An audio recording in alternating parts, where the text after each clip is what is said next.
What is up with the squad? It's such favorite auntie with Uncle Tendencies. Y'all see me and StreamYard still beefing. Man, we done tried different browsers. I don't know what the issue is. So we on audio right now till I can figure out what's going on with the camera action. Camera work everywhere but on StreamYard, y'all. At this point, we just sent the message to StreamYard. So we gonna figure that out. But let me see. Put some yeah, they doubting us. Put some fours in the chat and let me know we not gonna be stopped. Y'all still rocking with me. Let me see some fours in the chat. Let me know we gonna work through it. Let me see some fours in the chat. What's happening? So I see, until us, they trying to stop me, but I ain't gonna be stopped. I'm fighting for my right to party every time. Yeah, let me see some fours in the chat. Let me know y'all gonna fight with me. Jeffrey, what's up on the Instagram? D Lee, you like 5. I don't know what the 5 is, but it's all good. What's up, y'all? Come on in here. 4 is the theme, baby. 4 is the theme. Y'all feel me? That's why I said 4. 4 is the theme. 4 is the theme. Russell over there only bring the facts to the chat. What's going on, man? Are y'all feeling cocky? I'm feeling cocky as hell. This game can't get here fast enough. I wish y'all could see my face, man. I'm so damn excited. I'm so excited. So I saw the presser today. Did y'all see the presser? Let me know if y'all seen the presser today. We watched the presser today. It was kind of longer than normal. I was glad to hear Don talk about that revenue share. We're not gonna get caught up on how the money breaking out right now. But I'm feeling cocky as hell. I seen Lay talk. I seen Joyce talk. Joyce talked a little bit about being in the slump and everything, and how she get out the slump. So yeah, let's make it happen. Let's make it happen. Yeah, they trying to stop me, but I ain't gonna be stopped. Damn it. Run them likes up too. Run them likes up. Let me see you in the chat.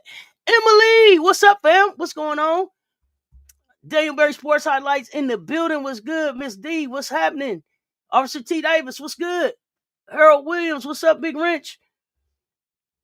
Miss D, what's good? Yeah, I'm feeling cocky too, Officer T. Davis. Cecil Johnson, what's up? Oh, they doubting us. Jermaine. They doubting us. Do you see the doubt? They doubting us in our face. Like, they're not giving us a chance to even win. They're not even giving us a chance to even win. We're not even a favorite. We the defending champs and ain't the favorite. Thank you, fam. Working with me through this. We're going to figure this out. Paris Milan, what's up? Until us, AB. You know that. Until us. Now, if I can't see your face, Auntie, I don't think this going to work for me. I don't know, Paris. You might have to get off the train. We got to figure this out. Everybody else rocking with me. If you can't rock with me, I don't know about you then. We might have to reassess who you is then. You let me know, and then we'll figure out who you is. First thing first, I was 100% wrong about Big Four taking her talents to the dub. Great decision to wait on the CBA to be established and to miss out on a possible strike for sure. Oh yeah, I'm loving the doubt. The pressure was good. Raven had some fun with the TikTok. I'm loving it. Man, the hate is real. Nah, don't tell Paris to close her eyes. Paris might got to go find a new home. If she can't rock with me right now, when they trying to hate on me, Paris, this may not be the place for Paris, and that's all right. It's all right. It's all right if this ain't the place for you, because I ain't for everybody. Adrian, what's good? Come on in. I meet people where they at. DJ Mommy 13, what's good over there? It's all good. She may need somebody to have a face. Me too, Officer T Davis. Bop, bop, bop, bop. I'm loving it. We on our way to the championship. What's up, Erica Higgins? Oh, Gamecocks locked in. Gamecocks don't need to lock in. We locked in. We know how to win it. We know how to win it. This is what we here for. So Joyce been in the slump. She trying to figure out how to get out of her slump. Hoops fan, what's good? Emily, but you've been rocking with me for a long time. With me with the light off. That's what I'm talking about, Emily. That's what I'm talking about, fam. It ain't gonna be like this forever. You rolling with me no matter what they be. That's what I'm talking about. Gamecocks need to play like they want it. Pharaoh. I don't know what energy you on, but you better catch the energy that I'm on. We don't need to do shit. We already did that. We the defending fucking champs. What you talking about? Hold up. Who hating on you, Auntie? What I miss? Y'all not disowning me. I'm right to the wheels fall off. What? Paris, I don't know. You gotta see. I don't know. Paris, find your draws. I don't know what's happening. I got a feeling we're gonna win by 10. A lot of media trying to hide their Gamecocks fatigue. They out there dancing around their picks like it's a game of duck, duck, goose. Hey, fam, Jeanne Antoinette, what's happening? We would never throw you away, Paris. But if you need somebody's face, you gotta see. I understand. That's all. This gonna be Joy's game. Take it to the finals. Hey, man, bet on it. Bet on it. Bet on. I don't know why. See, here's the thing about Joyce. Whoever Joyce getting ready to play right now, Joyce had already seen. Yeah, we seen Texas with the A1s on today. That was we seen them out there with the A1s on. Yeah, we love you, Paris. Bree Wayne, you better catch up from the beginning. Now I told you, StreamYard and me is having a beef. I'm not. It's gonna be audio till we get it figured out. Yeah, I love us being the underdog. Now you and Paris, if y'all need somebody face, I done told y'all it's okay if y'all go find somewhere else and come back later. Hey, do you realize that we have won most of our games in this tourney by defense? Yes, hell yeah, I know we won by defense. Defense win championship games. This is how we finna win this thing. Yeah, we in the churches today. They trying to stop me, but I ain't gonna be stopped. You can't. You have to see my face. The only place that my camera is working is in the Discord. So I'll show you my face in the Discord. I don't know why StreamYard won't let me show my face right now. You know what? I'm gonna try to put a picture right here so you can see my face right there. Anyway, let me see. Best form of flattery is imitation. Okay, hold on. Okay, listen. Okay, did y'all see Breezy talk? I've been horsing around. What's good? I'm gonna get a picture up so you can see my face. I'm gonna get some kind of picture up for you in Paris. Goodness gracious. Let her know, Bree Wayne. We here to stay. We here to stay. Face or no face. Hey, man, we gonna get my face back up here, damn it.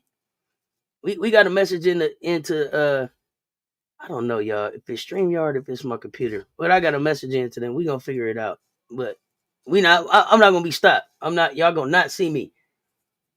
Hey, they hating for the Final Four. DJ Mommy 13, but I ain't going out like that. We gonna figure it out. Let me see. I saw a post that had the top 16 March Madness performances. Not one Gamecock. Oh God, here we go. I don't want to see y'all asses anyways. And my ass ain't going nowhere. Ain't no face, no case. I ain't got time for you. hey, Charmaine. That not one Gamecocks is saying they will not respect the fact that it's better to score 15 and win than 27 and lose. We not worried about it. Gamecocks are not an underdog against Texas. You're only an underdog against UConn because they blowing teams out. Y'all can call us underdog, whatever y'all want to call us. We don't care. What y'all better realize is that we the defending champs and we got more experience than anybody that y'all think gonna beat us. That's the other part. That's the other part of this thing. I saw Lay talk. Lay said it just make us want to go kill him. So I know Lay gonna be turned up. Hey, Lay ain't got no fresh twist either. I'm loving that Lay ain't got no fresh twist. Lay so locked in, she ain't even got her hair done again. So I don't know if she gonna get it done before tomorrow. Oh yeah, we ready. Man, I'm gonna blink twice, bro. In the Discord if we gotta ride out. They said the thing is how quickly they said they'll respond. 72 hours. That don't help. But whatever. We gonna figure this thing out. Okay, so Joyce say she gonna get out of her slump. Pow pow. I think it's gonna be a pow pow game. I don't know, y'all. It's a lot of doubt going on. So let me back up and get into what's happening out here. Yeah, no face, no case. That too. We've been through so much tough games that make us hard. Cocks up, we hard. Hell no, gotta see your face for this championship. You might gotta see my face in the Discord, Bree Wayne. I don't know what the hell StreamYard is gonna do, but we gonna keep working on it. If you go to the Discord, what's my name? My name's Cess Talk Sports. What's your name? So here's the thing: the server is private. If you interested in coming into in getting in the match, let us know. Let us know. Let us know, and then we'll try to go from there. Rob the Man Media, shake my hand. What's good? Okay, now here you go. Here's the thing. Here we go, y'all. Here we go. Yeah, StreamYard is hating. Man, they killing me right now, Bree Wayne, but I'm gonna figure it out. And I'm gonna try to get somebody face up here. Because Rob face was working. So I'm trying to get somebody face up here. I don't know what's going on with my camera. What is the group called? Yes, I'm interested. Okay, yeah, send us a message. Send me a message. The name of the group is Cess Talk Sports. But the server is private. And the server, so and the mention is invite only. So let us know, and then if we know you're interested, then we'll figure out how to get you in. Rob, I'm about to put the link in the Discord. So okay, this is what I've been going back and forth about in my head right here, y'all. Do y'all think should it be like the future, like Lay, Tessa, Chloe? Should it be them that get the job done for us this week, or should it be the seniors that get it done for us? Who should it be?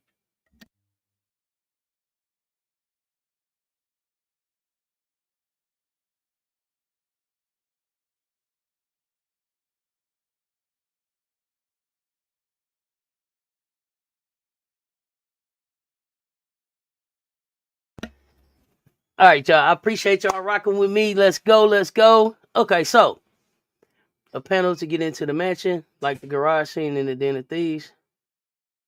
Yeah, I mean, let's see. Let's figure out how to do it.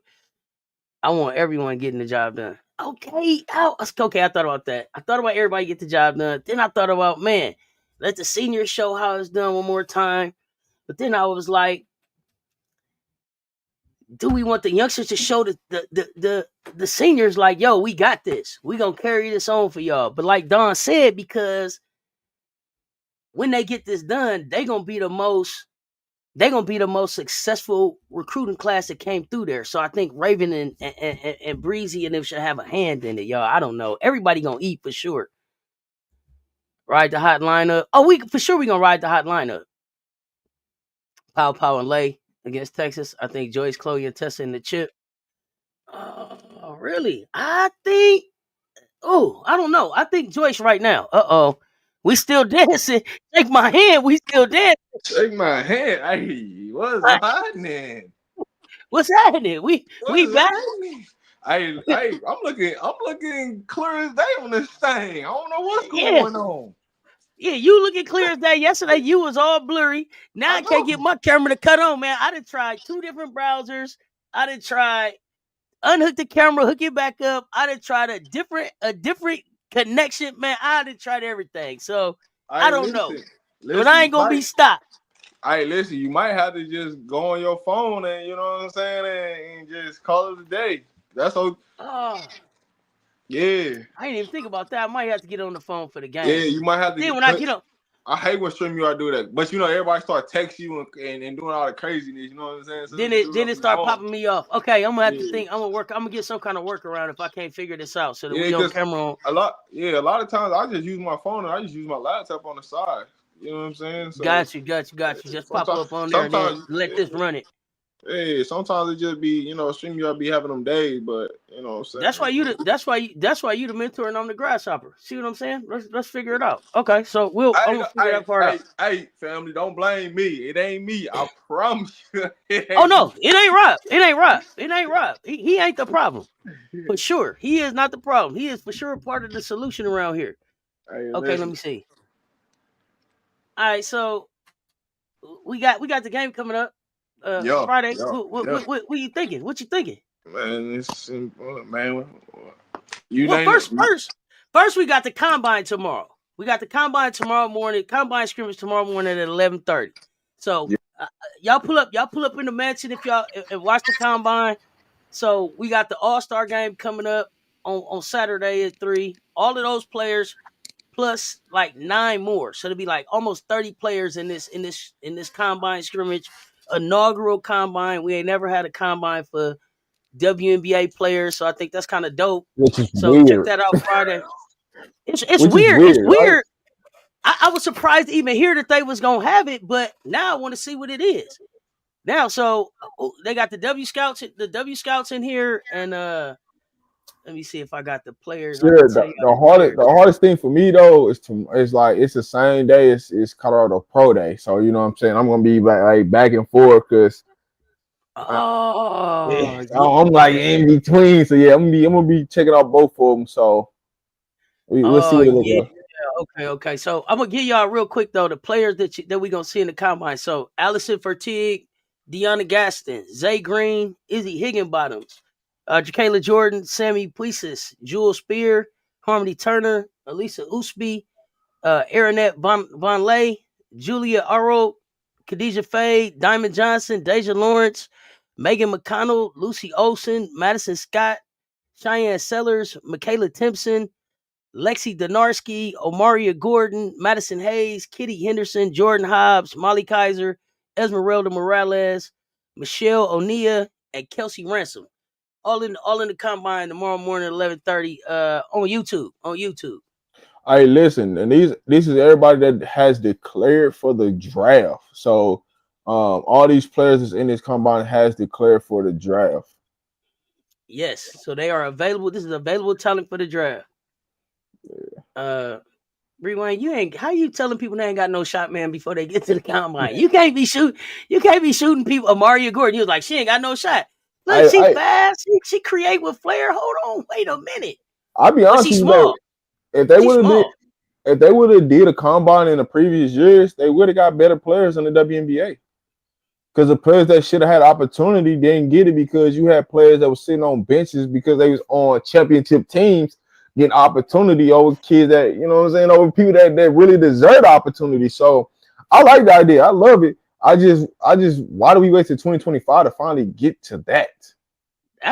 It's really weird. And then I'm looking at so the pharmaceutical company that's sponsoring this whole thing is, they doing some huh? Yeah, shout out to them. Yeah, and then they doing like some free mammograms and some other health stuff in the area for Tampa, but just shout out to them for even putting it on. But I hope that it's something that they keep doing. I thought it was always weird though. Like they always had All-Star games, but I'm like, damn, why y'all have an All-Star game when y'all can have just a combine of people that's actually. So I mean, they pretty much tell you, you know what I'm saying, what the job gonna look like. You know what I'm saying? So yeah, Rewind, we know you being real. You like, no, don't even know why she going to the draft. She ain't got no shot. But speaking of money, Dawn was talking money today. Money today, and she said she made it seem like some NIL money that she got to spend by next week, right? And then I told you that though. I told you. Then the revenue share is coming in, but she said something that was really interesting that I didn't realize in this whole conversation. The revenue share is going to be less than what she was able to raise. Like it seems like we working backwards. Don is like, yo, I got more money in the bank right now to be able to go get players than I'm gonna have when the revenue sharing starts. How do you build a a solid team with that. I'm already not paying the top dollar, right? Hey, So where's the all right, balance? so listen. All right, so check this out, right? So it's kind of how I explained it the other day, and that's what a lot of people don't realize. It's like if you especially like you at a South Carolina, right? And you got all these big donors that donate money to just your program, and you don't got to split that money with nothing else. Yeah, you got big. Hey, it's big bank take little bank. We gonna split everything equal. From you having you in control of the money on how everything distribute.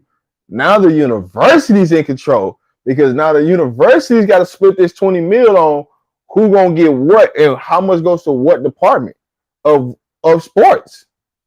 That's why she dealing with less money because now the collectors, all the collectors that she went and got donations for to help the program be the successes they are now. Now you in control of the university of them telling you how much money going everywhere. And it's like I told you, out of that 20 plus $1 million, 15 of that is going to go to the football team. So now you looking between 5 to 7 million that's going to all the other programs. And so now revenue sharing though.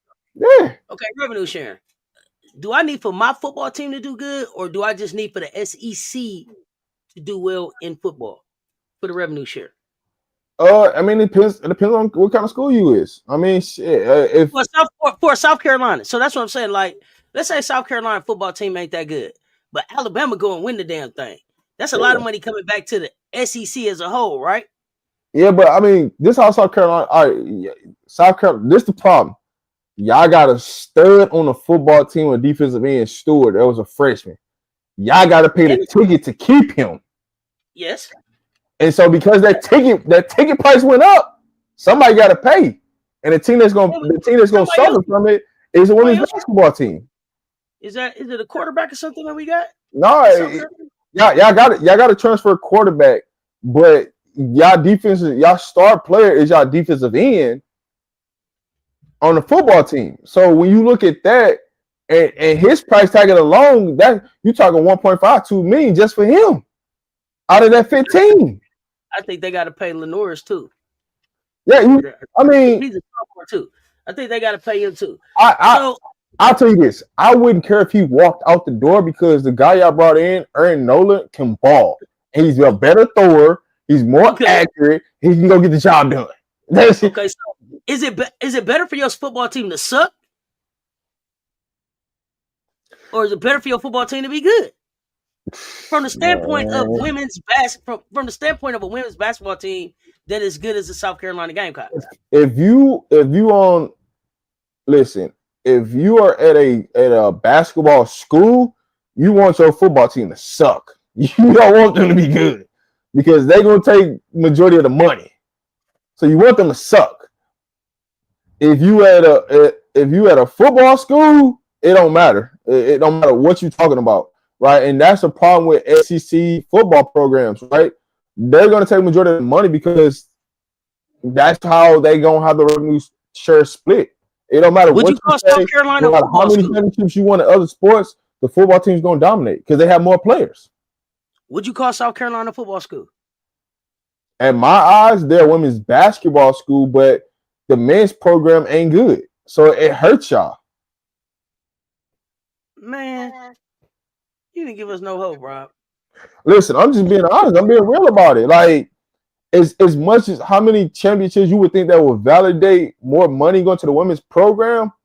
Right. They look at how much money do women's basketball like giving back. Like what's the what I'm saying? What's the green and red?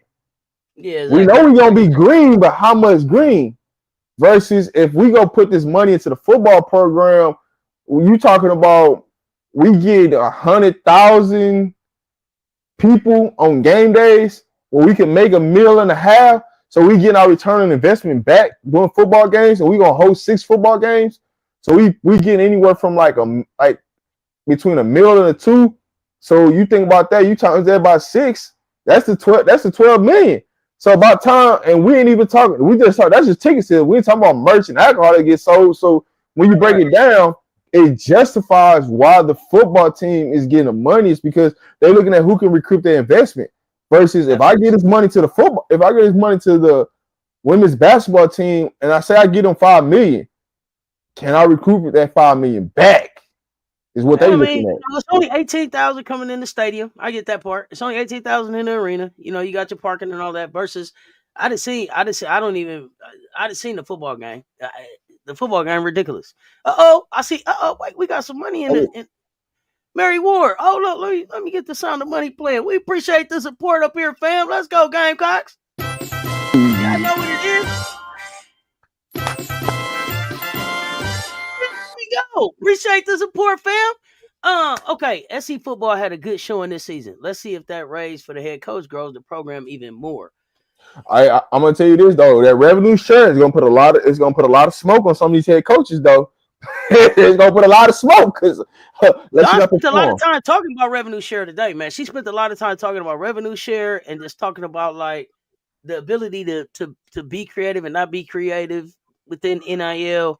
And then just managing the whole thing. So there's all of that going on. Yeah. But see, when she talked about that stuff, it just shows you like a kid can't be in a quick decision to make a decision on where they're going now because money talk, bullshit walk. So okay, when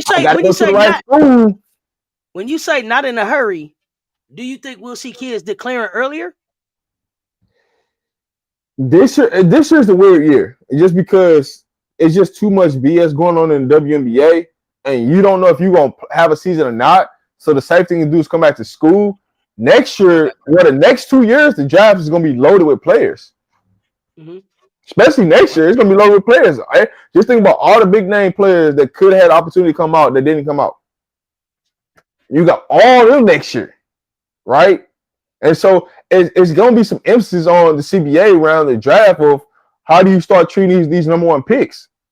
Because when you look at how loaded the class is going to be next year, you ain't cutting them people off no roster. Them people that's going to stay on a roster. So what does that look like?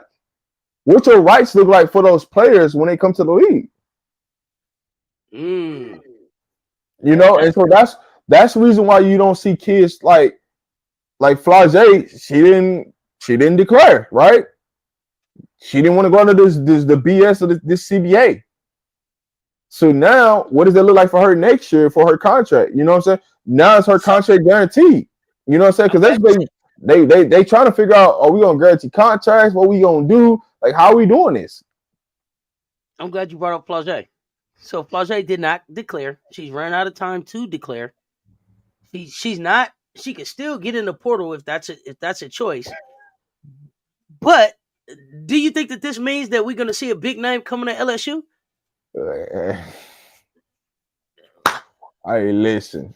I mean, Cody canceled her visit. Is it rescheduled? Do anybody know? Any update on Cody? I thought Cody was headed there. Like I said, I think everything gonna really be figured out after this weekend, right? After the championship game. Because Don can have these but see, here's the thing, Cess. You don't know if Don picked up that phone and called Cody and say, "Hey, hey, Don said she's been on the phone. Don said she's been on the phone. I'm just telling you.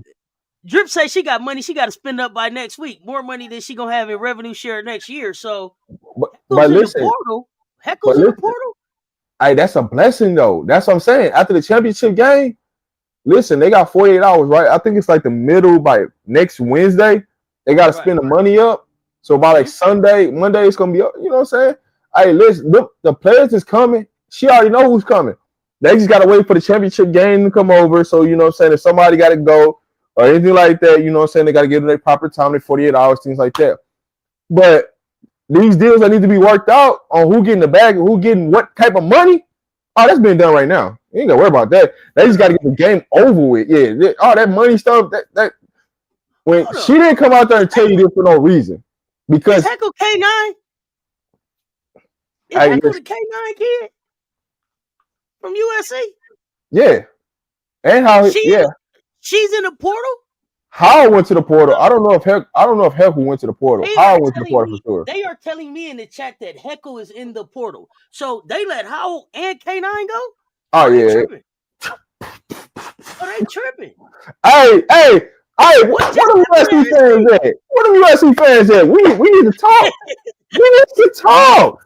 Y'all was in here talking. I told you. I don't believe in Coach G.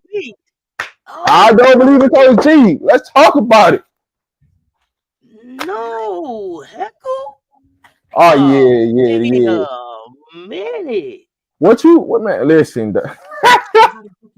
Hold on. I'm sorry. I just said Heckle and the Echo trying to help. Goodness gracious. Hold on, Echo. I don't need your help. Set to enter the transfer portal. All right, listen. That means one or two things finna happen. USC about to get somebody, and they know they ain't finna play over them. Because it has to be a star player coming there for that to happen. And they know they ain't finna play. Because with Juju not gonna be there majority of the season, and they going into the portal, they know something. It's where there's smoke, there's fire. And there's some fire out there in USC. So when you lose them two kids that was in a no one recruiting class, they just got done playing y'all last two games and was playing majority of the minutes. But they was already getting Jazzy Davidson though. Yeah, they was already getting Jazzy Davidson. They had no bearing on any of that. Like that I can tell you right, that they didn't have no bearing because that's something that these kids know who coming there. They ain't stupid. USC only signed her for a reason because they thought that they was gonna keep them to and add her and have Juju. Now I thought maybe Howell left because Jazzy was coming, so Howell played 1 year and knew that Jazzy was coming. But Howell and Heckle leaving, I don't think they both. It's some smoke there. It's some abandoned smoke there. Abandoned ship. What? But listen, I'll tell you this, sis. They was gonna leave within the next year or two anyway. Because if they didn't get it done next year, they was already gonna be out the door. Because I like when I was texting you, Cali got some legit like kids in the 26th class, and that they trying to get at USC. And so that's gonna play a big part in, you know what I'm saying, can they land those kids because where the room at?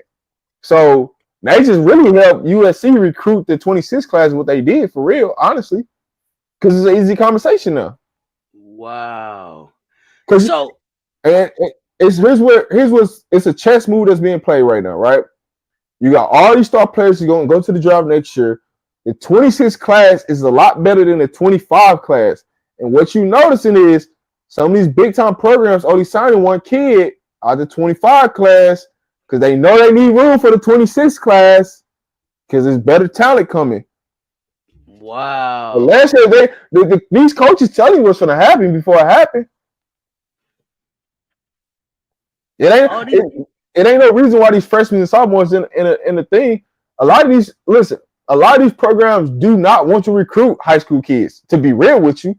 So that's why you see a lot of the teams that had the number one recruiting class, the number two, the number three recruiting class, and they got 4 or 5 kids in that class, those kids don't stay intact for a reason. Because you're not going to play them. But you just got them because of the NIL stuff that's going on right now. But it's the way you recruit today ain't going to be the way you recruit for next season. It's going to be a lot different. And there's going to be a lot more room on a lot more rosters next year. Wow, man, wow. So high school, they don't want to recruit high school kids, and I heard the first actual coach that I heard talk about recruiting high school kids and the balance was actually Coach Prime, and Prime was like, I'm gonna get so many out the portal, and I'm gonna get so many new recruits that I'm gonna bring up and train up into what I got going on here, right? Yeah. And so. Now, when you say that for the high school kids, it takes me back to our conversation yesterday where it may look even better for you to go to that JUCO, right? Or go, or go to that prep school or whatever to try to get your stock up and get your experience up so that you are in that upper echelon of people of players that they bringing in. Honestly, transfer portal or whatever. This what's gonna happen. You're gonna start to see a lot of 5-star, high 4-star players go to G5 schools. This is what you're gonna see. It's gonna be a trend. Here's why. If you can't come in and dominate the game right now to help me win, you're not playing. So you might as well go to the group of 5, become a star player, get everything right, and then come to the P4. Now you know what. Now it's an easier to understanding what your role is going to be, how you can shape out a roster. Break That's what a lot of down people don't G5. understand. Break down G5 for me. What is your group of 5? So your group of 5 is not the 9 Power 4 conferences, right? Which is the SEC, the ACC, the Big 12, the Big 10. Mm-hmm. So any conference outside of those are considered a group of 5. So like your mid majors and all of them. There are some schools that's not in the mid majors. They could be independent schools. Anything that's not in the like the Big East. That's okay. The Big East is a group of 5 teams. They're not P14. Got you. Okay. So got you. Anything that's not in the power conferences where all the big dogs lie at, quote unquote, big dogs rely at, then they're a group of 5 teams. So yeah, man. Yeah, you know what, Michelle, aka 85 Flight. It's a lot of people that's looking at they battle for SC tickets right now. Like, man, should I have got these? Who the hell is gonna be playing? Hey, listen, y'all. Unless you just want to see South Carolina. There's some smoke. There's some smoke. I'm just telling you, there's some smoke, and it kind of. I know there's some smoke, but I'm just want to see how this all plays out. Because when Jada Williams committed to Iowa State, that was the red flag number 1 right there for me. I thought for sure she was coming west. That was the number 1 red flag for me when I knew that when USC had some hoes, right? Mm-hmm. So for her to go Midwest instead of now, granted, I understand why Jada went Midwest, right? Because she trains in the Midwest. She trains in Kansas City, Missouri. So for her to go to Iowa State, it ain't that far away from where her trainer's at, and he can come there. So it make a lot of sense. But there you have it. Ja Morant's sister in the portal instead of being in the gym for real. I can't figure out basketball. Honestly, I just keep it buck. I don't think I was gonna ask about her, and I was gonna ask about Bossy. What I can't figure out about Bossy is Bossy healthy enough to really be a pro basketball player? So with the diabetes and stuff, she not no pro player. I'm just gonna keep it a buck. And that's what I was wondering. Is it because of her diabetes and stuff? If she was healthier, could she train for the game? The problem that she has is she can't stay on the court long enough because her sugar levels. You know what I'm saying? Mm-hmm. Like, right. That's her biggest thing. It's not that she can't play or she can't shoot she can't shoot because she can, but I don't think health wise. Yeah. You're talking when you in high school, you can get away with it because you don't have your body does not have to go as hard. Right, you can get away with stuff in high school than you can in college. Like once you get to college, everybody is the same. So you know what I'm saying. You got what do you bring? She brings shooting, but I say this: she can go overseas and carve out a role overseas where she doesn't have to play a lot of minutes and be fine. Gotcha. So I'll say that. Who in the transfer portal right now would be a good fit for SC? It depends. First of all, you got to figure out who's coming back to SC. I mean, Don knows the answer. Who's coming back? Who's leaving? What the best thing I could probably tell you is Raven is more than likely. The way this draft going is more likely coming back. So the other thing, so the 2 people that are eligible to come back would be Raven and Sakima. Dawn said that she would take them both if they wanted to come back. I said that she was looking. I truly think both of them coming back. And she said she was looking for a mobile big out the draft, right? So out of the people that you know in the draft, do you see somebody that's a mobile big, and then do you see somebody that's like a sharpshooter, knockdown shooter with some defense that would fit at SC? I do like Lassen for y'all. Like that's the one person I wish I hope that they go get. And like I said, I like Cody for y'all. I like those two. Those are my 2. Now what I'll say right now with that mobile big, it's gonna be a 1-year rental. I'm telling you this right now. It's gonna be a 1-year rental, whoever that is, because Don is after a couple kids in that 26 class that's gonna be some different maker, and they gonna play when they get to SC. And not only that, not only that, you got Ashland probably coming back. So if Ashland don't play this year, that's going to be a big that's going to demand some minutes whenever she come back. Whether she plays this season coming up or she redshirts and plays the next season, she's playing. So I mean, y'all got 2 kids coming out the high school ranks, and you don't know what they look like until they actually get there in June. I don't really truly, to be honest with you, I know. I don't know how much the freshman class gonna play. The 2 freshmen. I don't know how much they're gonna play next year. I'm just being honest. I don't know how much they're gonna play. They're gonna get an opportunity. I will say that, but I just don't know. I think as much as ACOT is like how high she's ranked, she's got to get in the weight room and mature. Her body has to mature. But I don't know how healthy her knee is. You know what I'm saying? I know she's planning on with a brace, but I don't know how healthy her knee is. And what that's what they said. It's nagging. Well, it's different when you're in high school because they ain't really going up to no MRIs. What does it really look like when you get to a college campus and they really put that CT scan and that MRI? Do she got to sit off for some time? You know what I'm saying? That's going to hinge her development and question, stuff like that. Is that something that you get to check when they come for their official visit? Like, do they get to put you in the MRI? Do they get to find any health stuff? That's something that you do. That's something you do once you sign. So now that she signed, now that she signed, the medical staff knows what's going on with AGOT. Once she gets to campus, right? You could be signed, but until you actually like physically like move into campus, normally that first week when you move in on campus is when all the medical work is done. That's when you find out. Because here's what happens. It's a lot of athletes that go to college that they've been playing through stuff that they didn't even know it was something wrong with them until they went through the process. And so I wonder if, and I was thinking with AGOT that she would end up doing kind of like how Sarah did last year, where Sarah played McDonald's, but then she was done for All-Star season, right? Like Sarah Strong did McDonald's, and then you did not see Sarah Strong again until it was time to play basketball in November. And so I wonder if they'll sit AGOT after this. I'm sure she wants to play because she's earned the right, but still. Well, with AGOT is really a conversation with her and Don, right? Mm-hmm. AGOT truly probably don't know how seriously she is hurt or injured, I should say. She don't truly know, right? Until you go to the MRI and you actually go look at it, she truly don't know. So unless Don sees something that she don't like, Don's gonna pick up the phone and be like, "Hey, chill out." You know what I'm saying? And then she didn't have to worry about playing in Gamecocks Nationals, I don't believe. Or did no? I don't think they played it. I don't think they made it to Nationals. Gamecocks Nationals. I think she's at Jordan.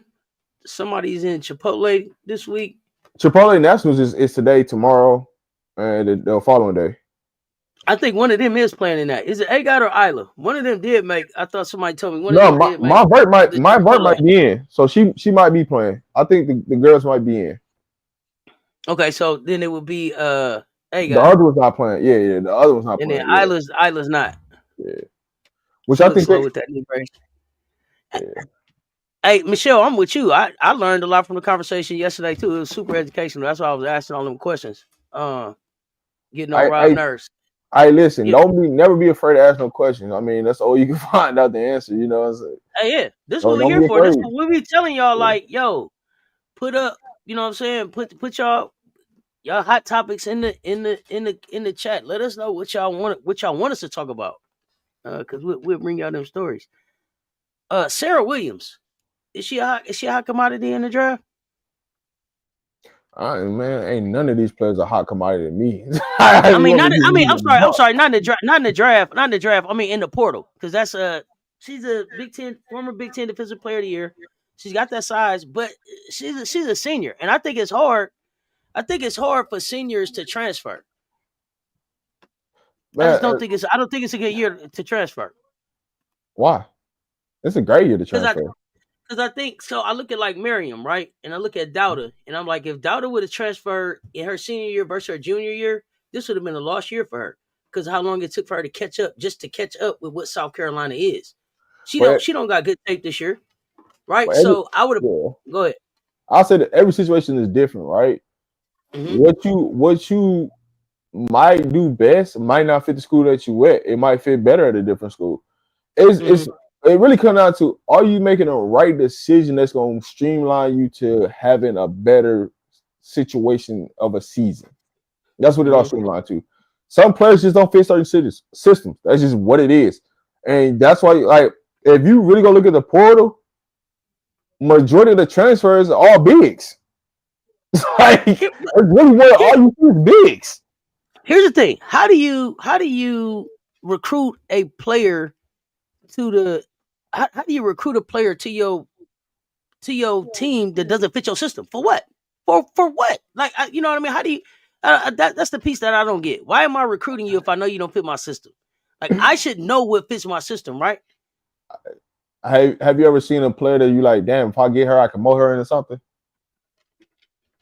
That's all it is. That's the real answer to the situation. That's ego then.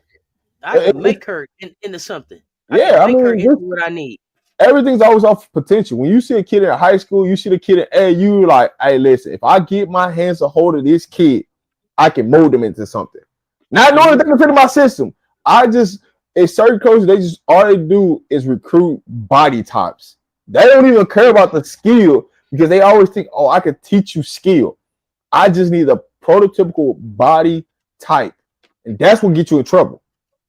And the kids that you should be recruiting that's going to fit your program, you're not recruiting those kids just off the pure fact that they don't meet the height, the weight, and the prototypical body size that you're looking for. That's it.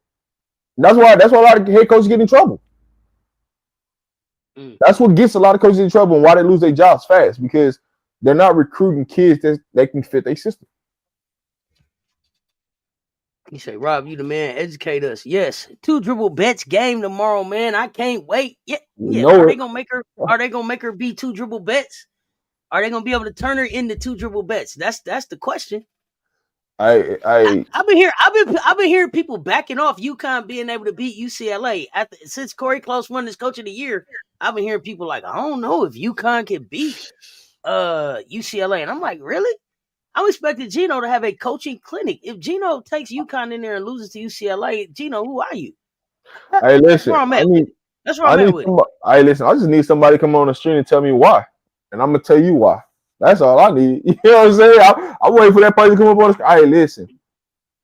I can tell you this. UConn gonna make best dribble 2 times, and you tell me what the outcome gonna be. Because I know what the tail look like when he dribble 2 times. Two dribble bets loading. Hey, listen. You thought 12 from Ole Miss was doing something to Lauren? Watch what Sarah Strong do to her. You ain't got to see. Now, okay. Now I didn't heard people say that they don't think Sarah's gonna be the one that deals with bets. That's fine. Put L Alfie on her. Listen. Hey, listen. I don't care what UCLA does. It's gonna be a coaching clinic by Gino. Some way, somehow, whoever Sarah's guarding is a mismatch. So it don't matter. Like, it's gonna be a mismatch. Cause y'all do gotta guard Sarah on the offensive end. And they not I could promise you they're probably not gonna put Lauren on her because Lauren too slow footed. If they put Lauren on Sarah's going for 30. Easy work. Man, Gino had Kennedy in hell. Kennedy was running off 3-4 screens, chasing Paige around. What you think Kiki finna do tomorrow? She finna get her cardio in? Man, Kiki finna be in a spin cycle. Kiki finna be in the spin cycle out there. What I think is because listen, if they might put Barker where?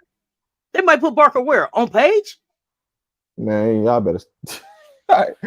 Barker's on the bench. She got to get off the bench first. That's her own demise. They ain't gonna put her in the game. Listen, the X factor in that game is for AZ4. That's my X factor for tomorrow in that game. Oh, they might put Barker on strong. Okay, I got you. I got you now. Okay. She on the bench, so she ain't no factor because they ain't gonna play in crunch time. We know that. They ain't got the balls to play in crunch time. I got to see this Corey Close presser. She think they are underappreciated number 1 team? Man, stop it. They talked about them so much. I was sick of talking about them. Hey, that's cool, man. Y'all come in with all that underdog, all that rah-rah. Because I mean, y'all was laughing, kicking it at the press conference. I just want to see, can you coach it? Well, I want to see what Hey, your assistant coach's game plan was. this I is just, the thing. I just, this is my thing. If you would have played UConn early in the year when they wasn't healthy, okay, cool. They fully healthy now, and they scoring from all levels. So what you got? Because when teams start making shots, y'all not a shot making team like that. Listen, and you think Fudd? You say Fudd is gonna be the one. She the X factor. She the X factor tomorrow. Hey, listen, if she knocked down her first 3-point shot, it's gonna be a long night. It's gonna be a long night in hell for them. So, okay, and then so when I'm looking at UConn, is KK their defensive specialist? Is KK their defensive specialist? Is that who they go to? Is that I'm asking y'all? Is that who y'all? Is that y'all? Is that y'all defensive specialist? Who does UConn have to worry about shutting down besides Betts? Because Betts ain't gonna be no problem. And you know, you don't Is it go, Kiki listen. Rice?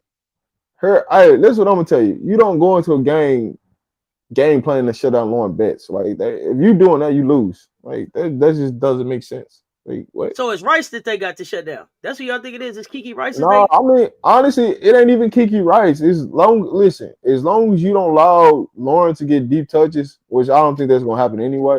But as long as you don't give up guard penetration, paint touches, you're gonna be UCLA. Their Drew back. offense is very simple. Like it's symptomatic what they do offensive wise. Well, I think that what's gonna be a deciding factor for UCLA is how hard they're getting ready to have to work on the defensive end. Like they're gonna have to work on the defensive end, and I don't know that they've had to work that hard on both sides of the ball to win a game in a minute. So that's what Gabriella Caquez. You know, hey, listen, you know the one thing I'll be curious to see with them though, I'm not even gonna hold you. The one thing I'm really curious to see with UCLA is their defensive matchups, right? Who they do what they do with their defensive matchups. But two, when they come down offensive wise, who do they play through? That's my biggest things with them. Oh, who do they play through? Okay. Yeah, who they play through? Who is the offense gonna run through?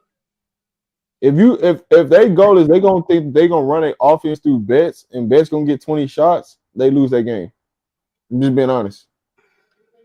But you already had them losing the game, but you know, it is what it is. So you think a more balanced attack keeps them in the game for a They longer period of time? they gotta be they have to. Otherwise it's a wrap for them. So then that's London Jones they have to get off then. She's the X factor for UCLA. That's the X factor. Yeah. And they saying Gabriella Jaquez. Okay, Jaquez is the offensive threat. I think Jaquez. I mean, I heard the name a couple times, but I wasn't thinking of Jaquez as a real offensive threat. But you know, possibly. Close already stated she has to keep the confidence in themselves. They gonna play scared. Kiki not gonna show up. What? What? They can't listen. They can't be playing scared. They got to show up. Tamia Gardner. Okay. Listen, I'm looking for one of these USC people. You know what I'm saying? That's what I'm really looking for. Oh man, you have to put APB out for them. Is it any USC fans in the chat? I put one out for them. You know what I'm saying? I just been waiting for them to show up. You know what I'm saying? Pull up. Like what we doing? You know what I'm saying? I've been wanting some smoke with them. Man, USC man, we looking for y'all. Where y'all at? I've been looking for them. We're gonna have to put out the bat signal. Man, the Gamecocks in here, they was in the chat the other day. Maybe they'll show back up on Monday. They'll show back up. They're gonna show back up on Monday. Oh yeah, that's the crazy thing. You know what I'm saying? They was in the chat going talking spicy after the game, and I can't catch one up. They was loaded up. And listen, they had their guns, shoot them and all. Okay, where y'all at now? What's talk about it? Hey, listen, y'all told me y'all was gonna be still dancing. You know what I'm saying? I just want to. They not still dancing. They Hey, not listen. dancing, Rob. They not. You thought they thought they was gonna be dancing too, but no. Yeah, Hey, we looking listen. for them, but they not out. Hey, USC fans, I'm just gonna be honest with y'all. I know y'all feeling just like Notre Dame fans, and it's okay. Y'all can still come get this smoke. You know what I'm saying? If y'all want to talk about it, we cool. I try to tell you ahead of time, but y'all didn't want to listen to me. Emily say they in here. They just ain't typing now, Rob. They ain't feeling spicy no more. They I went through just the door. listen. I just wanted y'all to come talk to me because y'all told me I didn't know about y'all team, and guess what? Everybody y'all was telling me about that was gonna do something and hit the portal. What are we talking about? So if you Kennedy Smith, do you stay? She gotta stay. She got to. It'll look mad. It'll look mad weird if she leaves because she been starting all season. That'll look weird. Yeah. You don't think it's someplace else she can start? You don't think it's someplace else that defense would be Listen, appreciated? I tell you, she I tell can you, start wherever she go. Like that ain't no. Don was interested in her. Yeah, we talking about Southern Cal FM. We looking for them Southern Cal fans. Where they at? They was talking spicy. They talking baseball and stuff now. They want to talk softball. They ain't talking hoop no more. Hey, listen, Kiki didn't disappoint. Kiki was who Kiki really was. They just pumped her head up because all she was doing is catching the ball at the elbow, rip through, and laying the ball up against some nobodies that you should have did that against. Now when the smoke coming, it's time to show up when the real dogs is. You ain't nowhere to be found. 2 games in a row, not just Man, one, 2. and you said they had one game left in them. I told you what it was. You said one more they gonna pack it up. Hey, I said listen, them on the 1, game 2, 3, before. She shake was my like, hand. See you on the Cancun. What's happening? That's what it was. what's the 3 Cancun? Let's see. I always wanted The Smith. dumb way. She can run the show for real now. Next season as a sophomore, she'll stay. She ain't going It nowhere. depend on, man, listen. What's your take on UConn and South Carolina? What's your take on UConn, South Carolina, Rob? That's gonna be. I mean, that's why I had the championship game. If y'all want me to be honest, I had UConn versus South Carolina. It's gonna be a dogfight. That's gonna come down to who got the ball last. That game is legit because you got 2 great head coaches that understand what it means for women's basketball, the legacy, the history. You got both teams that you got stars on both teams. You got one team that that ultimately feels disrespected, and you got one team that's been praised all year through all the BS and getting uplifted. So you got two heads that's been on the collision course all season. People just didn't want to. They didn't want to realize it. They didn't want to hear it, but that's what it's been all season. So ultimately, I think South Carolina, they win it all the championship game. Like what they did, that the whole situation that happened in South Carolina with the ESPN and them trying to mess up, South Carolina, pregame walkthrough and things and everything that they do traditionally, it's okay. Because now you're on a neutral site. ESPN can't say you this time.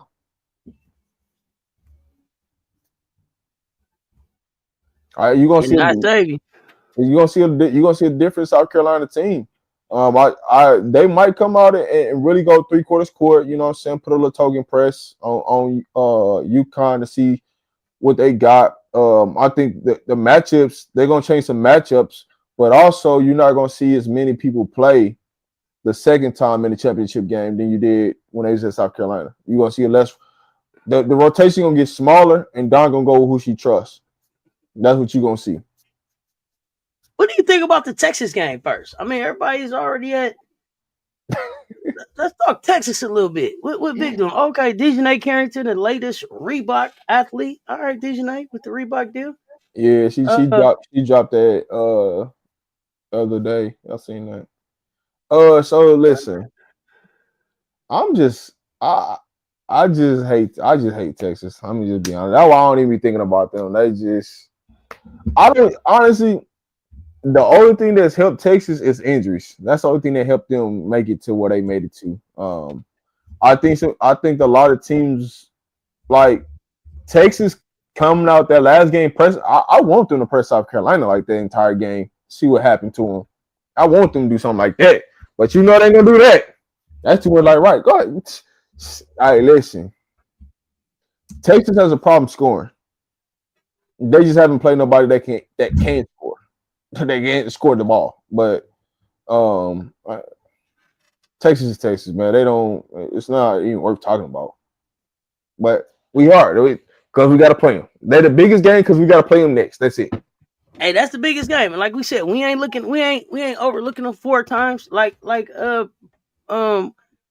We were talking about like Raven was talking about it. You know, it's gonna come down to who won it the most. Who Hart.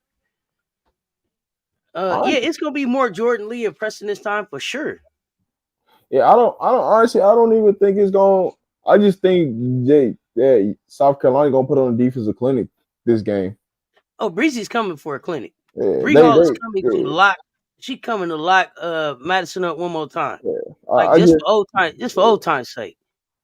When you really break this game down, it's like, all right, we both done played twice already. We know what it looked like. We know what it is. Whoop-de-wop. I just don't see Texas. I see Texas struggling tomorrow. That's just the honest answer. I just think that knowing South Carolina, being in the championship game and being there, Texas ain't never been on that big stage. Right. The light's brighter. Are you gonna nut up in that situation? And I just think some of them gonna nut up and fold in that situation. And they coach, I don't know if he's ready for this big time, what's gonna happen to him, because guess what? Them gimme whistles that y'all was getting the last game, y'all ain't getting at this game. I promise you that. Plus, Vic, no, what he's been unsuccessful 5 times on this level against Don. Like he know what it is. He ain't got a plan. Oldacre gonna do whatever. Oh man, we ain't even worried about that. We ain't even worried about that part. We not even worried about Hey, listen. Booker scoring her jersey number. Booker dropping 35? Nah. Honestly, though, I wouldn't even want South Carolina to play defensive clinic. I want them to make Texas have to score 70 points. That's all I want. Make them have to score 70 points and see what happens. Oh, you don't even think they can score? They can score it with us. Listen, have you in the tournament? Just think about it in the tournament. They've been having low scoring games the last 3 games. Hey man, come on now. Yeah, we do for an offensive breakout anyway. Hey, y'all, listen. We do for an offensive breakout. Listen, you know how I feel. You know where I feel finna go crazy. Lay, hey, come on, listen, Lay. I don't even. Do I need to give that prep talk again? Last time I gave that prep talk, you came and dropped 21. You tell me what I need to do. I got you. Hey, that's all I'm gonna tell. Like, let's ride. Hey, listen, I'm gonna let you get off 20 shots tonight because I know you finna make 12 or 20 of them. So let's get it. But that's the thing too. Like, that's the thing too. It's like Lay due for a game. When Lay coming downhill, it ain't none of them that can stop her. Hey, listen, like I told you, I predicted before we started this. I said Lay gonna get 30 in the championship game. I called that before we even started this whole thing. Lay gonna get 30 in the championship game. Hey, Lay, I need about a solid 20, 22 to 22. That's what I need from Lay. 22 tomorrow. And we gonna run away. Listen, if Lay get 22, South Carolina wins by 12. Bro, why are they acting like the A1s now is the secret ingredient to beat us? Bro, stop. Bro, I don't care whose shoes y'all got on. I don't care whose shoes Texas got on. Listen, bro.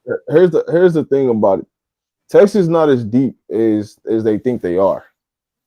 If Booker gets in foul trouble, Texas is done. That's one player that they hope is not getting foul trouble, because if she getting any foul trouble tomorrow, it's a wrap for that. You can book that up. I think people look at Indiana, Maryland, and Duke as sorry teams, but they just listen. I'm not telling you that. I'm not saying that Indiana, Maryland, or Duke is a sorry team. I didn't say that.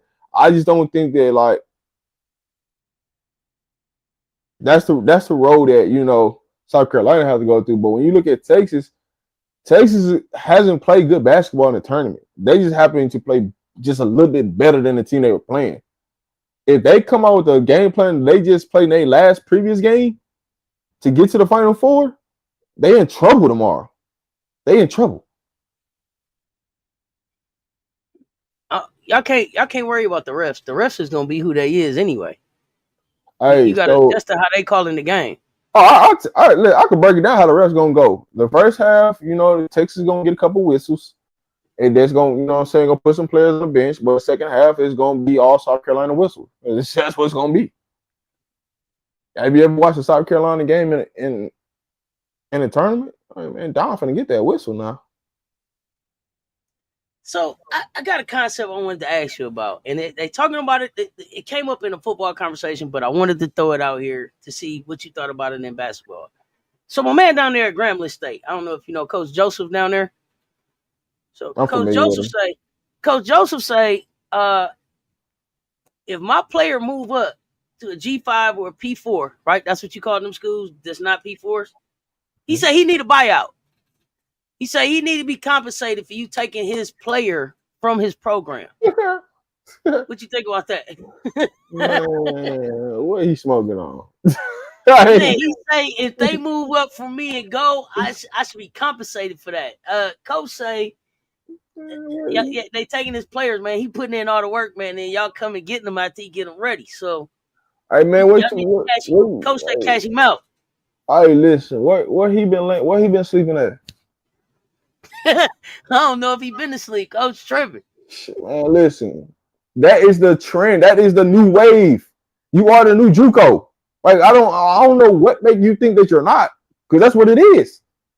You're going to get better talent, better players because they can't go to the P4s and play. So guess what happens? It's a trickle down effect. You're going to get better players. So guess what? All the developing, all the training that you put into that player, the heart and the soul, guess what? They're going to transfer up regardless of what the hell you got to think about it. Yeah, man, my man say cash me out. Man, you better, hey, listen. The same way you talk about them players, the same way you need to be talking to that university about the bad business they doing. But don't let me get started on that. Oh man, we ain't gonna start on bad business. We gonna stay in basketball. Okay, come on back on. Let me see. Yeah, let me not go that because I'm about to go to a different bag with that one. Like, hey, let me stay away, hey, man. Hold my shirt, man. Hey, man. Hold me back. Y'all see that Tessa don't like her nickname. What did she say? I don't know what you talking about, Anastasia. What nickname? But to keep it real, dog, these HBCUs should be thankful that a lot of these better players are coming to them because it's putting a spotlight to show you how better of a coach that you are to help you get a better opportunity. So what you should be doing is, hey, how many more best of these players I can get so I can get promoted to another? Because guess what? You're using HBCU as a stepping stone just like everybody else, just like the players are. So that means you need to get your stuff together so you can get up out of there and get you a better job and get a bag. Then you gotta worry about it. What do I know? Man. There you go. Don't get me started, man. Are you talking about her tournament Tessa name? What's Tessa's new nickname? Yeah, Poa's leaving out of LSU. I don't know where Poa ends up. I mean, I thought Poa was gonna stay. She going anywhere where somebody that's gonna be cool with the lawsuit. That's where she going. Like, that's the best. That's the best thing I can tell you. Because if you ain't cool with the lawsuit, guess what? You ain't going there. Just being honest. Like, I'm gonna keep it a buck with you. Ain't nobody. She got asked to rate the name tournament test. She gave it a 4. Okay. Well, I mean, listen. I'll tell you this. Hey, Kim don't go for that girlfriend stuff. Hey, she ain't going for that. So, hey. So do you think that's why they leaving? Because her girlfriend is in the portal too. I mean, if Kim found out she had a girlfriend and she was on the team, then you definitely why. That's why both y'all hit the. That's why both y'all out of there. because Kim ain't going. She got that in the rule book. But here's the thing. I heard Samaya was posted. You right. You say it's in the rule book? It's in the rule book. That's in the rule book. You cool. All right. You right. Y'all was posted. Y'all posted right up all the LSU. Are you right about that? It was fun while it lasted. Well, there's that. Rob say it's in the rule book. Right, I was in the rule book. Y'all was like, nah, she don't care. I said, yes, she do. That shit in the rule book. All right. Y'all keep playing with Kim if y'all want to. All right, listen. If y'all don't believe it, why you think Angel Reese posted that she had a boyfriend and she was with Cam and stuff and doing all, man? Hey, come on now. You gotta let them know. Hey, don't get me started. Hey, listen. Anybody that's posted that they had a boyfriend ain't never had a problem. I'm telling you this right now. Anybody that's posted that they had a boyfriend on LSU ain't never had a problem with Kim. Anybody that's posted they had a girlfriend has always had a problem with Kim. So you saying Kim push him out? Here's the thing. I'm trying to figure out. Y'all can take it however y'all want to take it. I'm just telling y'all, like, that's what it is. Kim, don't you know that coming in? Like, there's no way that you thought Brittany Griner had a boyfriend. I don't care what she told you. Ain't no way you thought Brittany Griner had no boyfriend, Kim. But Brittany Griner also didn't do that around Kim either. But Brittany was the one that said Kim came to her and was like, tone your gay down at Baylor. And that's what I'm saying. You didn't see it out in public eyes, is what I'm saying. If Kim, you could do it, just don't be out in public eyes with it around her. You know what I'm saying? And y'all said, Nalissa and them had to hide it. Yeah, a lot of players had to hide it. Man, they know what's up with it. But my thing is, why come get him though, Kim? If you know who they is, why come get him? That was my thing. You ain't even gotta stop at the LMNOP tree. Go somewhere else. Sometimes you don't know. Sometimes the girls don't know. No. Ain't no way BG didn't know. I ain't talking about BG. All right, hey, listen. If you look at Dejanay Carrington, did she cross your mind as like that? The thing, it's not fair because the first time I saw Dejanay, it was a post with her and her girlfriend. So, but I'm not saying if it's fair or not. What I'm saying is, here's the thing. I'm not the one to ask because my gaydar go crazy, and so I'm not the one to ask because I'm saying it from here's the thing. I knew Candace and I knew Cheryl before they even came out. I didn't believe Candace at all. I was like, Candace got a boyfriend, please. For what? No, I'm saying it from a standpoint of like coming out of high school and not really, being around those kids and asking, because a lot of people be like, no, my daughter's sweet, all this. They trying to get you all the good side, but they ain't trying to. If you wasn't comfortable enough to tell your parents ain't gonna tell. You know what I'm saying? So I see what you're saying. That's what I'm saying from a standpoint where, like, when it coaches, like I done been, because like the mother of my son, she was a D1 player. Like I done been in the locker room where like you like ain't no way like that. Nah, ain't no way. And then you get into the locker room and she turned the light switch on. You know what I'm saying? But when she get out the locker room, she put on a whole other image.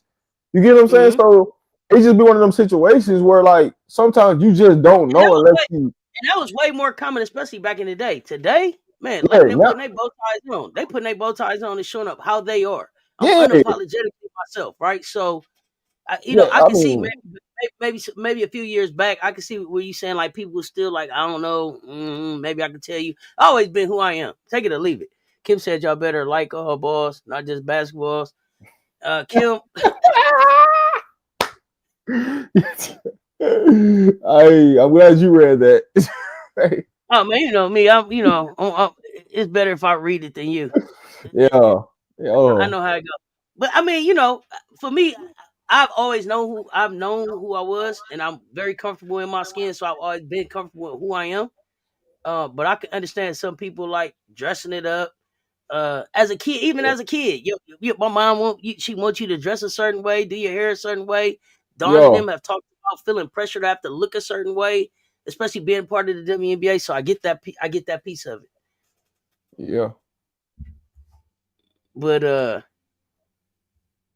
my goodness, yeah. Nowadays, I don't know what Kim gonna do now. She may have to get out of basketball. She ain't. She look like she about to have a stroke every time she coaching, but you know. Well, Cheryl Swoop's the first one to announce publicly, yes. Yeah. But she announced it, she wasn't even really sure. She announced about being the wrong letter. She wasn't clear. Even when she announced, she wasn't clear which letter she was. The thing that's crazy though is that like with Kim, that's like Kim. When the WNBA promoting it, you should just go ahead and just let it ride. You know what I'm saying? Because it ain't nothing you can do about it. Because the WNBA just didn't ran away with it now.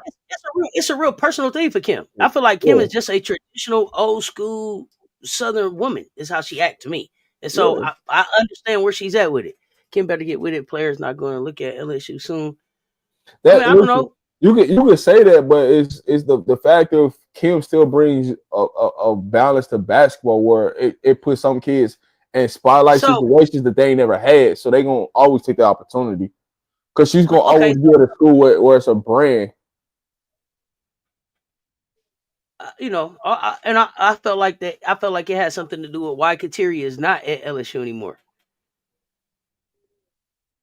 Is how I felt, but I also feel like I also called Kim on the carpet because I feel like you went and won some championships on the backs of some people that you really didn't care for, and so if that's what it was, then you shouldn't have had them on your team because you won a championship on Kateri Poole back, you won a championship on Brittany Griner back. Period. That's how I feel about it. Yeah, but then now, but see, here's the thing. Like now, this is why you see when players like Kim is doubling back and calling these former players like, "Damn, I didn't appreciate you because you was doing this, that, and the third when I really wanted you to do this." But it's like they gotta be who they are. You know what I'm saying? And stop trying to put change on a player. And that's why it's not meant for you to talk about religion, and it's not meant for you to talk. You know what I'm saying? Who you can date, who you can't date. But what's weird, what I say about Kim is, I backed off a little bit about BG a little bit and feel like it may be a little bit more than that because, like you said, she's reached out to DJNA, right, and had these conversations. She hasn't reached out to BG, which makes me think it may be a little bit more than their beef, may be a little bit more than just sexuality. So I don't know. That's what I would say. Reverse psychology because she don't look the most dainty and feminine. Who? But also though, check this out. Here's the factor that I want you to think about, right? Say your parents they don't agree with your sexuality, right? Or how you go, right? And I'm gonna send you to Kim Mulkey, and Kim Mulkey don't agree with it. What some of these parents to the players be thinking, if I send my player to this, the coach might be able to change. Oh, Kim go fix it, right? And then it just you know what I'm saying? Yeah, like the coach will be able to influence her because the coach agree. Because the parents agree with Kim in a sense. You know what I'm saying? So they like, shit, if I send my daughter there, guess what? I know she can't promote it because it's in a rule book. You know what I'm saying? Like, you can't be out publicly doing it. So Kim there, you know. So some parents be like, yeah, you know what I'm saying? They cool with it. You feel me? Yeah, I feel you. Or they feel like, oh man, you know, if I send them down there with Kim, then you know, Kim may be able to change their mind, or she gonna put the pressure on them to be able to change their mind. It don't work like that. But I can understand why a parent would think like that. I can understand why a parent would think, oh, you know, this is something that you really, really want. Coach is really, really influential. If the coach is thinking like I'm thinking, then maybe this is another voice that can get you to hear what it is that I'm saying, but really it ain't. But game too. Look at Kim's coaching staff though. Outside of like Augustus, like who really like give you that vibe? You know what I'm saying? Like when you look at her. But that's the other thing though. Like Kim, Miss D with the super sticker. I appreciate that. Let me play the Sound of Money. Hey.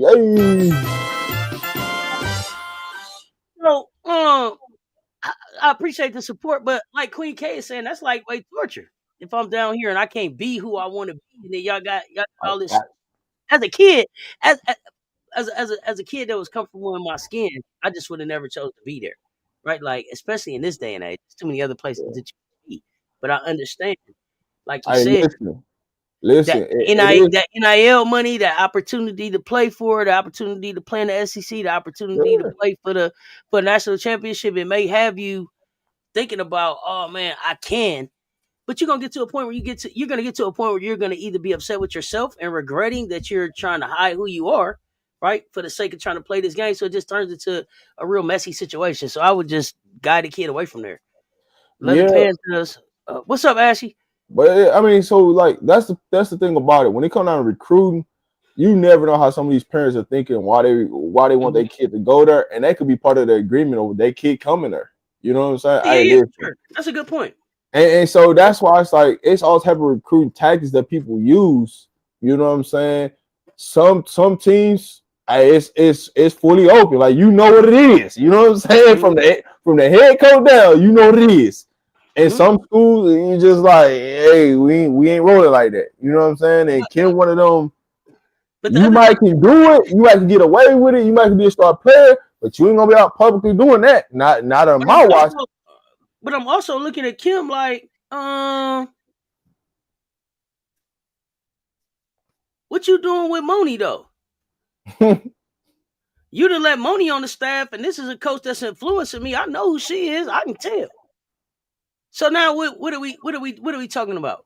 So all right, let's break this down for real. Like, but it's in the rule book, and that's the only reason that I'm asking, because it's in the rule book. All right, but see, there's the catch-22 behind it, right? So when I'm building a coaching staff, right, I gotta have somebody that's married on the staff. Got it.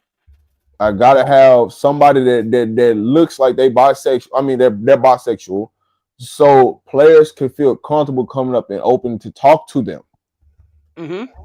All right, so that's why that happens, right? I gotta have a motivator on the staff, and I gotta have somebody that everybody, you know what I'm saying, they cool with, per se, right? So that's really how your four style be broken down to, is like the married person, their number one job is to find a kid with a good character that, you know what I'm saying, they can, you know what I'm saying, that they try to give them advice on, you know what I'm saying, how to pick the right dude and all that. You got that person. If you openly, whatever your preference is, you got a coach on the staff that you can go talk to. It's like that on every staff. Like, but I think that some staffs is more depending on the head coach preference, how they feel about it, and the sexuality. But I think the piece that people miss is that I think people automatically assume that because you are one of the letter LMNOP, LGBTQIA, it's too many of them anyway. If you in my lifestyle, that you don't teach traditional, or that you don't talk from a traditional standpoint, that's an assumption, right? Like just because I date women doesn't mean when I talk to a young person that I'm going to talk to them from the standpoint of being in the same sex relationship. The conversation would come based on meeting them where they are. If you see what I'm saying? Yeah, but that's how when you go when these assistant coaches go on the road to recruit, and they sitting in these AU sections, that's all they studying. They studying who you like. Do you got a boyfriend? Like, and so like you can kind of tell. So are they studying this from afar? Are they studying this from afar? Are they actually talking to you? Are they just making these assumptions? Like, no, that part of the recruiting process, is this a conversation? And this is it. I'm learning. So if y'all don't want to talk about it, tell me. Because now I'm just talking to Rob like we on the phone. So is that a conversation that they having to get to know these players, or is this just like I'm at the game and I'm seeing how you move it? I'm on campus at the practice and I'm seeing how you move it. How are they getting that information? So when you go to AU, right? They got a list of kids they out there, whether it's in a phone, whether it's written down in a notebook, whatever it is. They got a list of kids they already know they come to see, right? Okay. Their job is to see how you interact with people during that tournament, whether it's on the court, off the court. You could be getting something to eat. They want to see how you interact. And when you go get something to eat, Do you put your phone down and talk, or are you on your phone worrying about what's going on with your phone? Right?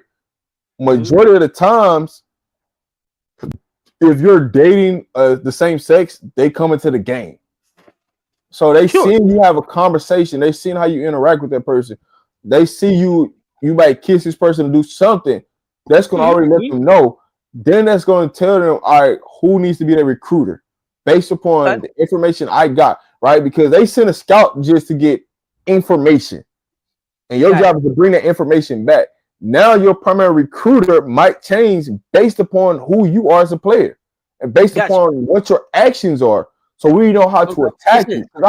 Our job is to sell you on getting here, but we also got to have somebody that's open enough to be able to talk to you that understands you. I can't send a straight person to talk to somebody that love the same sex. It just don't add up. So now I got to get somebody on my staff. It could happen, but it wouldn't be as natural of a connection, right? You wouldn't be able to connect. You wouldn't be able to connect on all levels, right? Yeah, but peep this. Depending on the circuit that you playing on, say you on the national circuit and you're recruiting, right?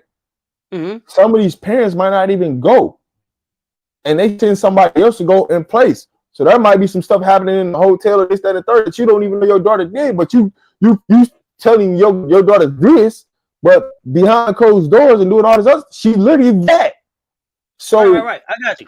You know, so that's the variables that get mixed up between it. A lot of people. That's how people get on recruiting boards, and that's how people get knocked off recruiting boards. That's how they understand what your red flags are and not be baseball. Because what people don't realize, when assistant coaches go to games, they're not really there to recruit you. They really recruit to see who around you.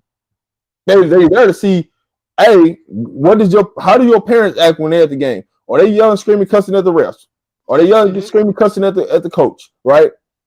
You got just that alone can get your daughter checked off the list right there alone. Right? That's red flag. I ain't dealing with it because I know. Guess what? If something happened in practice, you finna call me, start trying to cuss. No, I ain't got time for that.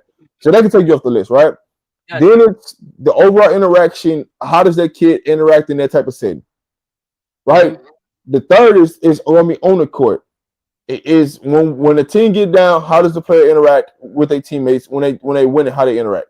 So then you got number 4 is going to be your academics, and then number 5 is just about your circle. Who do you hang around in your circle? I mean, and then like Lay said, it took. I want to say she said it took sessions of somebody to make her understand. Like, if the scouts in the audience, they looking at your body language. What is your body language when you come off the court? What is the body language when you get pulled? When you think you should be back in? Like, how are you looking on the sideline? Do you get up and get like they're looking at? Even if you get up and participate in the huddle, do you put your hand in? Is you like 1, 2, 3 on me? Do you do all of those things? Right? They want to see how you do all of those things. The littlest thing, right? Is your head down when you come out the game. So all of these things factor in, and I don't know that young people realize that the spotlight is on them. Well, see, all the time like that. Here's I forgot to mention this piece, right? Once a team start recruiting you, they're watching everything about you. They got somebody watching your social media at all times, and not just your social media, but your parents' social media. So if you think that your parents can go talk this and say that, they're watching that. So of course, but a lot of people don't know this. This information a lot of people don't know is like, if you got an up-and-coming kid that's looking to go to college, the college coaches are literally, they got people that's paid to watch social media channels, social media pages. And so you think, you getting away with stuff and this and that, and I'll make my page private. Guess what? There always going to be a fake page that's watching you that you don't even know is watching you. And guess what? Their job is to see what you like and what you don't like. So before they even get to a game, they more than likely already got an idea, right? Because you did something on social media and I already told them XYZ. And so based upon XYZ is that's what kind of coach is going to come to your game to check you out. And you're not going to know who your lead recruiter is until they come to a game, and they might, if they like what they see, they don't come shake your hand, introduce who they are. Sometimes they might have some school affiliation apparel on, and sometimes they won't. It all depends on what the tournament is. It's just what it is. Is it better for a young person not to have social media? Listen, if a kid does not, It's a good and it's a bad thing. If you've been highly recruited, I was about to say that's probably a red flag too. If you don't got no social media, no, it's really not. If you highly recruited, like you play in big time tournaments, and you got a buzz about yourself, you don't got social media, that's a great thing.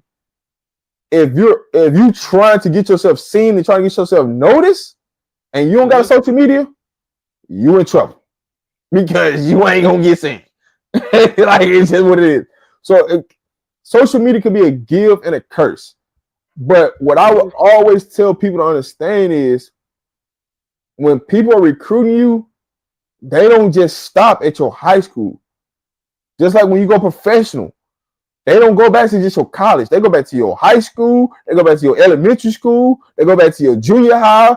How have you elevated as a person? Because I need to know who this person is. Not who they was here, but what they look like from there, how they transform to this, to go to that. And so it's the same way when college coaches recruiting kids. They want to know everything they can know about it. Any little detail they can know, any red flag they can cross you out. Because guess what? Not every assistant coach is going to agree upon every player that's coming in the program. That's just a proven fact.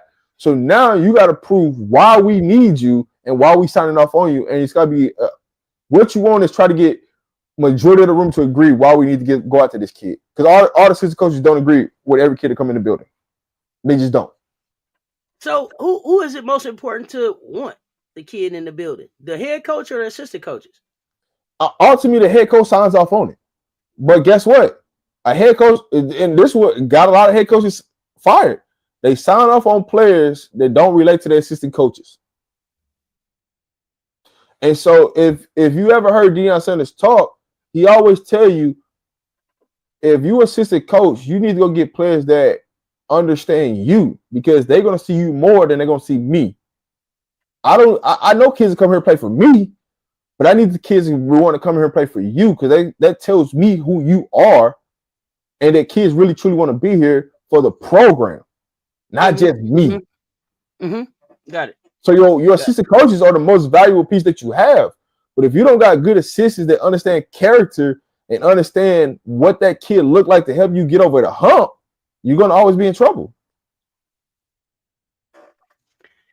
And then I noticed Deion, a lot of Deion, well, not all of them, but some of his assistant coaches are also former NFL players, right? So to me, it's easier. A majority of them are. To me, that's an easier sell for a kid to see a former NFL player show up in their house trying to convince them to come that play their position, right? Deion don't do house visits, so they come to Boulder. He do a little bit different. So I can't really use him when it comes to that. Deion don't go to nobody's house. Does he call? He don't go to nobody's crib. No, he don't do that. They got to come to Colorado. So by the time he ready for you, you come to Boulder. That means by the time you get to Boulder and you shaking his hand, your assistant coaches better have done every single thing they need to do. Because if you come in that office and you don't do and you start talking certain things, you are made off the board. If you come there talking about it's just like Don Staley. If you come in there and you start talking about money, you already made off the recruiting board. Oh yeah, I heard Deion say if you talk about either of the M's, minutes or money, bro. Like the conversation's over. There ain't nothing else to talk about. Yeah. If that's what you're leading with the conversation, how many minutes, how much money, bro? How many M's, bro? Hang up. Yeah, I mean, because see, Deion understands like you're gonna make money off the Colorado brand. So you come there to talk about that is kind of stupid because you're gonna make money here. Okay, I gotta ask you this though: when do they at least send for them to come to Boulder, or they got to get their own self to Boulder? No. If majority of the time, if Deion finna offer you that, you coming for an official visit, like you coming for. Okay, I got you. Okay, it ain't no. You ain't just stopping through the town or whatever. I got you. Yeah. Now if you, because the thing about it is you get unlimited visits, right? So you might get a kid. It didn't used to be that way. It used to be 5 visits. Now you get unlimited, right? For your OV. So you might come there, your quote unquote summer junior, and then come back your senior season for a game. So it just all aligns. You just, everything has aligned correctly, but you might get 2 visits out of the kid. If a kid really want to be there, they gonna make it there, right? This is what it is. I got you. Okay. So when you coming back on the basketball side, um, how key is the visit? How key is the visit to getting the kid there? For some schools, it's not important. For some schools, it is. That's just the bottom line to it. I mean, really. So, all right. So when you talk about like the OV visits, that's more about like understanding the lifestyle of what your son or daughter gonna go through, right? What they're sleeping at and what they eat. That's the two most important things that parents looking for. Well, the mamas are. I ain't gonna say the dads. The mamas are what my baby laying their head at and what my baby eating, right? All those two things taken care of, and everything else we can figure that out. But then I mean the other part is on the kid, right? Because every visit you go on, every kid gonna say they love their visit. It's just what culture feels right for them when they come, or they loved, or they received things like that. So OV visits are pretty much like you just get treated like royalty while you're on a visit. It's nothing different from you going on an unofficial visit. The only difference is you get to talk to the coaches more. You get the one-on-one, actually go through meetings, get to see what the game day experience look like, get to see what practice look like. That's the only difference with an OV versus an unofficial. Unofficial, you know, you have to tour the campus yourself, and you don't get to see all the some unique things. On OV, you know, you get put up in a hotel, you get to come on campus, really do a tour of campus, go through and see what class structures and all that stuff look like. But it's a little different unofficial than unofficial. But for the most part, all the information you really need you can find out in unofficial, to be honest with you. Okay. So it seems like maybe the visit is a little bit different for football and basketball.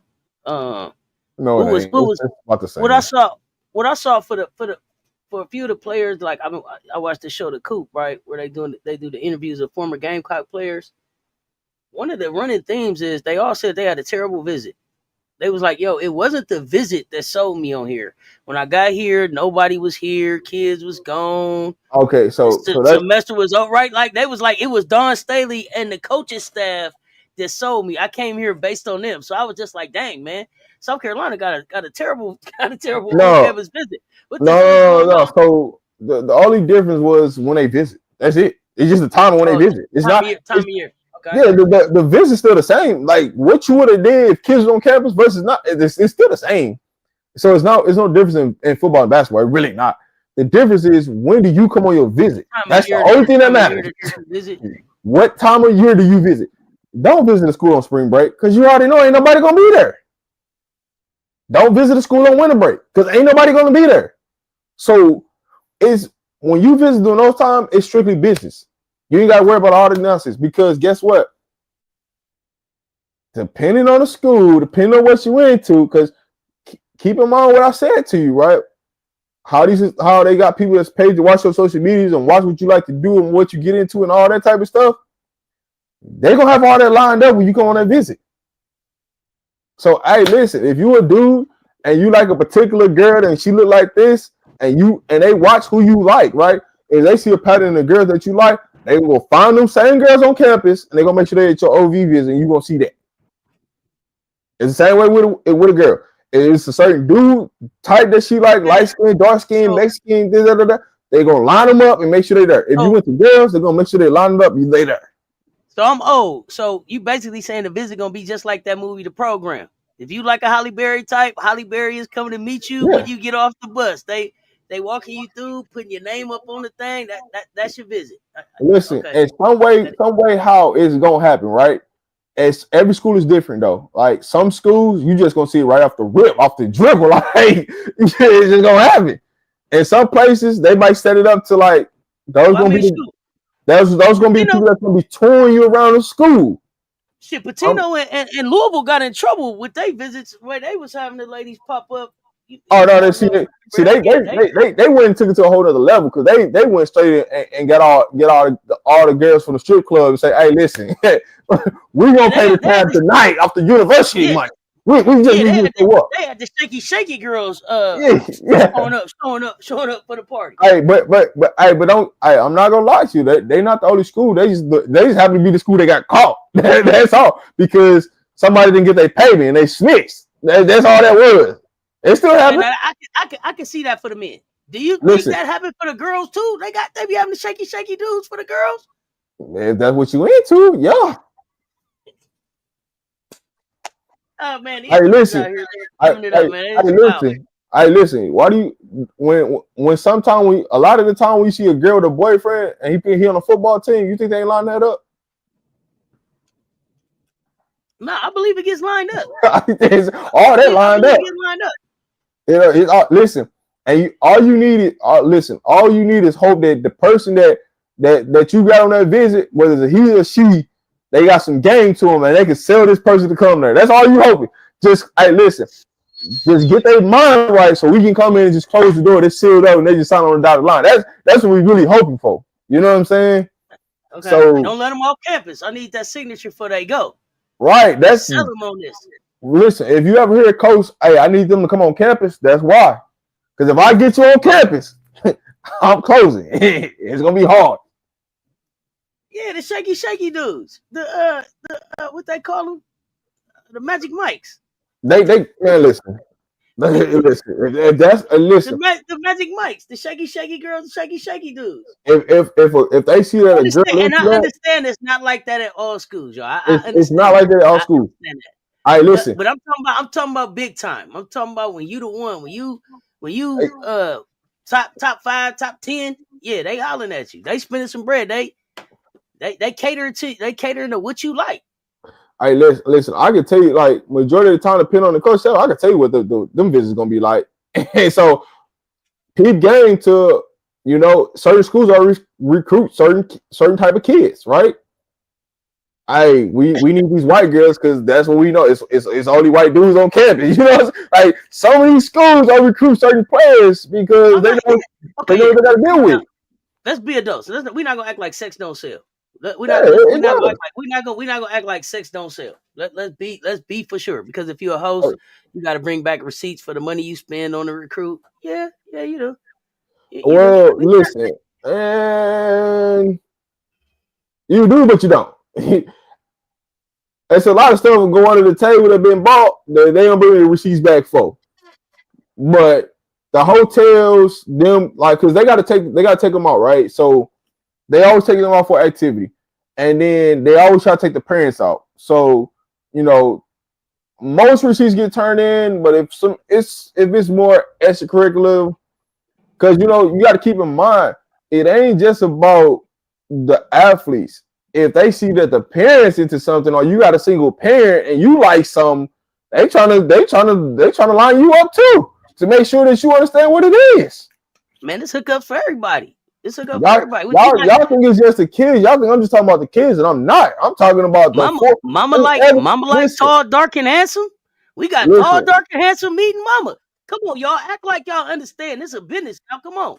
Listen, like they ask, there's a reason why you have to give a name of who's coming, right? Because they got to pay for their flights. They got to make sure everything good. Well, the person that you coming with are the people that you like. Say you bring in 2 or 3 people with you, they checking out them to see what they into, so they can line something up for you to try to say, hey, listen, let me tell you now, hey, listen, you got to go here. You know what I'm saying? Like what? Like, hey, man, I can't wait to get back down here. What?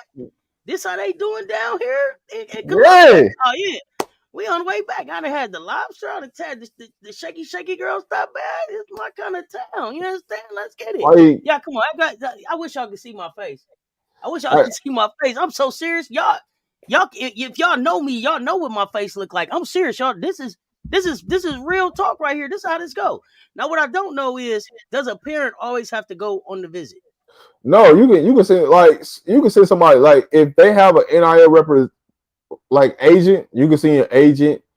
As a parent, you better go. Like on that first visit. On the second visit, you kind of already know what you're getting into. You probably not gonna want to go, but on that first visit, it's important because you want to ask questions. You don't want people asking questions for your babies now. All right, I'm just being honest. You don't want nobody asking questions. You want to know what it is, right? Because a lot of coaches are gonna blow smoke. They just what it is. They just trying to get your kid to sign on the dotted line. They're gonna blow smoke. They're gonna tell you whatever sound good to make you feel good. But you need to know the real, right? What is the class? What does the everyday schedule look like for my kid when they come here? What they gonna be doing? What they eating? Where they sleeping at? And all this, you know what I'm saying? The serious questions that need to be asked, you need to be there. Don't be on no FaceTime call. You need to be there in person. Because guess what? When you're in person, I can tell when you're lying to me, and I can tell you when you tell me the truth. On FaceTime, it's a little bit different. What's the one question that you think parents don't ask enough on that first visit? If it's one question that you would tell a parent, make sure you ask this, no matter what the school, ask this question. I think a lot of times the question that is missed is, if my son and daughter was to come here, what is the development plan for my kid year in, year out? Like what does that stage look like for you? Right? A lot of people miss that.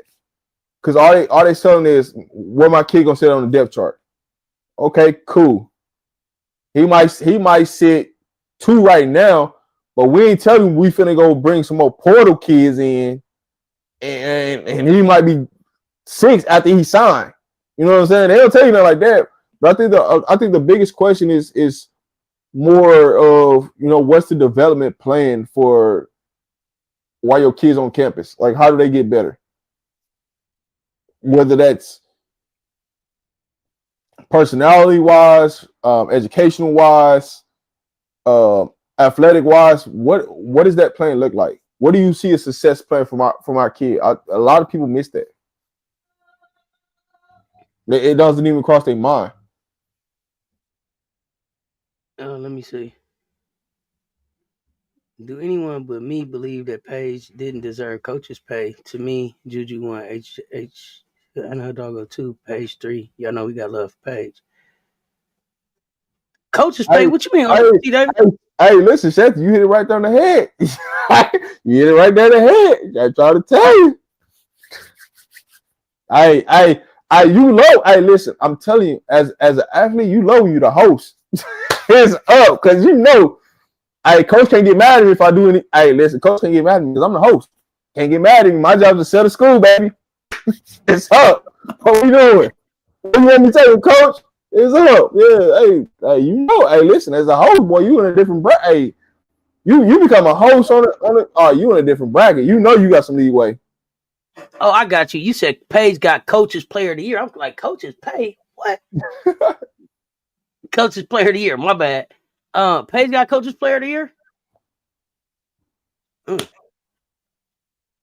Juju got one too. I guess they want to send her with a player of the year. I don't know that Paige earned player of the year this year. What is the coach's motive? Because they have one as well. Coach's motive as far as what? The coach's motive is to sign the player. That's their motive. How do I get this player? Get the player to the school. Yeah, get the player. Would be to get the player to the school to build the best possible team they can. So, yeah. I think that's they ultimately go.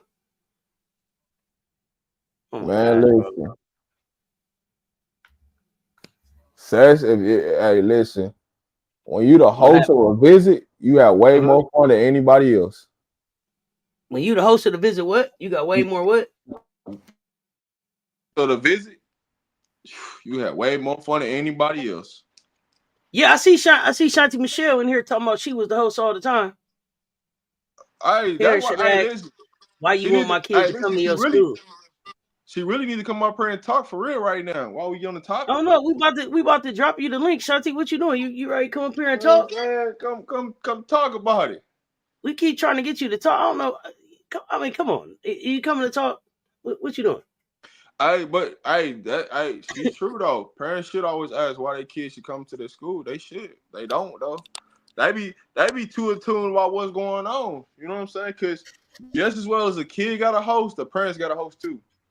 And the parents got to host somebody, whoever in a position group is probably gonna be the host of that kid. Parents. So the parents got a host too. A lot of people don't know that though. I'm talking about the players. The players host is the best one. So like if you got a kid, say like you got a kid that like to party, they gonna find somebody that's in the frat or something that love the party. They gonna find you one of those kids to go with, and they're gonna take you Okay, all the so frat parties and get in now for free and all that. is that also gonna be a person that's on the team, or is that just somebody like the Yeah, party? yeah. Your host is gonna be somebody on the team. You want the host to be somebody on the team because they I got the you. ones Okay. who gonna you selling of like everyday living, like you know what I'm saying. Like they might take you to their crib and you get to see they set up and all that. They gonna take you around. They gonna take you to different places where they go, stuff like that. Like the host is basically like you really host them around, yeah, they your dog. You basically just Oh yeah, selling the team to them. That's really it. and the visit is just overnight. No. It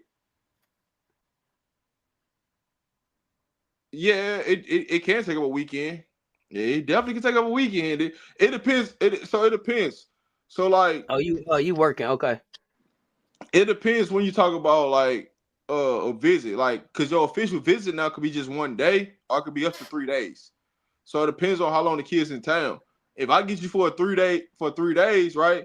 When of those 3 days do I got you coming in Tuesday to Thursday, middle of the week, and you just there for practice?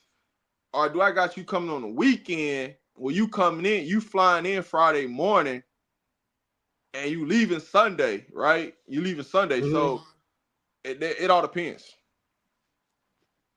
Because there is a MJ, difference. MJ said there's always a party tour guide on every campus, like Oh, Eddie yeah. Haskell. Oh, yeah. When my brother played football, he hosted a kid from our hometown that he knew. Yeah, they probably try to get somebody that's on the team. If they got somebody that's on the team from where you from too, that's probably even better. If they got somebody on the team that you play AAU with or that know you, that's probably even better. What was that guy that went to Syracuse name and what was his title? I forgot. You talking about Nick Williams? He's a defensive end coach. We all saw Blue Chips. This is their reality. I mean, we saw Blue Chips, but we saw the program too. I saw the program. The program was the one that had me like, this how it goes. So we got Final Four coming up. We got Final Four coming up tomorrow. Sorry, y'all. We you know what I'm saying, we might go left or right, you know what I'm saying, from time to time. Y'all just gotta bear with us. But it's all education. When we get Rob up here, we try to get the education. We try to get the education and learn more about the behind the scenes from the game. The I mean, program was shot in South Carolina. Stop playing. Hey, listen, most official visits are going to be. I'm being honest. Most visits are supposed to go good.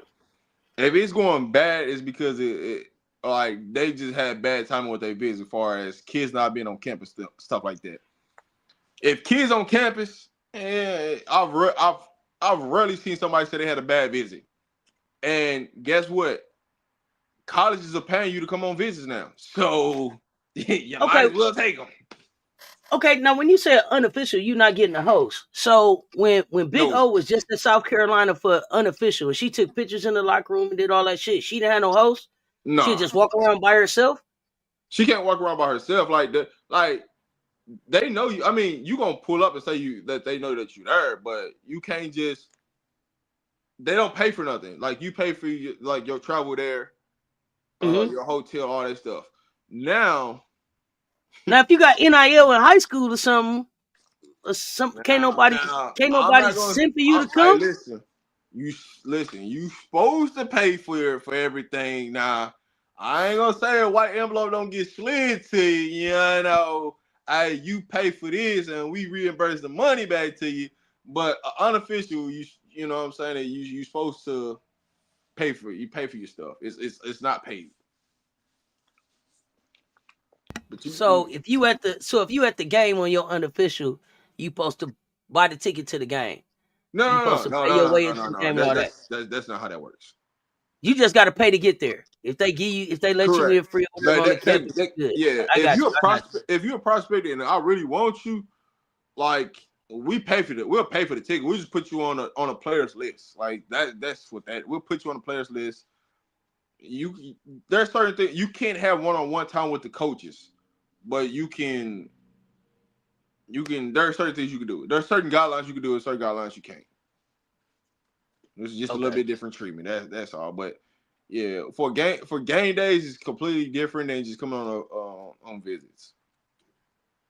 Okay. Oh, Officer T. Davis, you had an envelope during the season. Okay.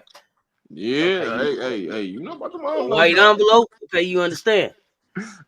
Hey, Hey, okay, Officer T. Davis, that's what I'm talking about. hey, them envelopes are different now. Hey, and guess what? You don't know who bringing you that envelope. Anybody can bring that envelope now. Do you care? I mean, the thing about it is though, you're not supposed to know. The thing about the envelope, you're not even supposed to know you giving the envelope. Like somebody just gonna walk up to you, hand it. You don't know if they're affiliated with the program. They not. It's shake my hand, move on. Shake my hand.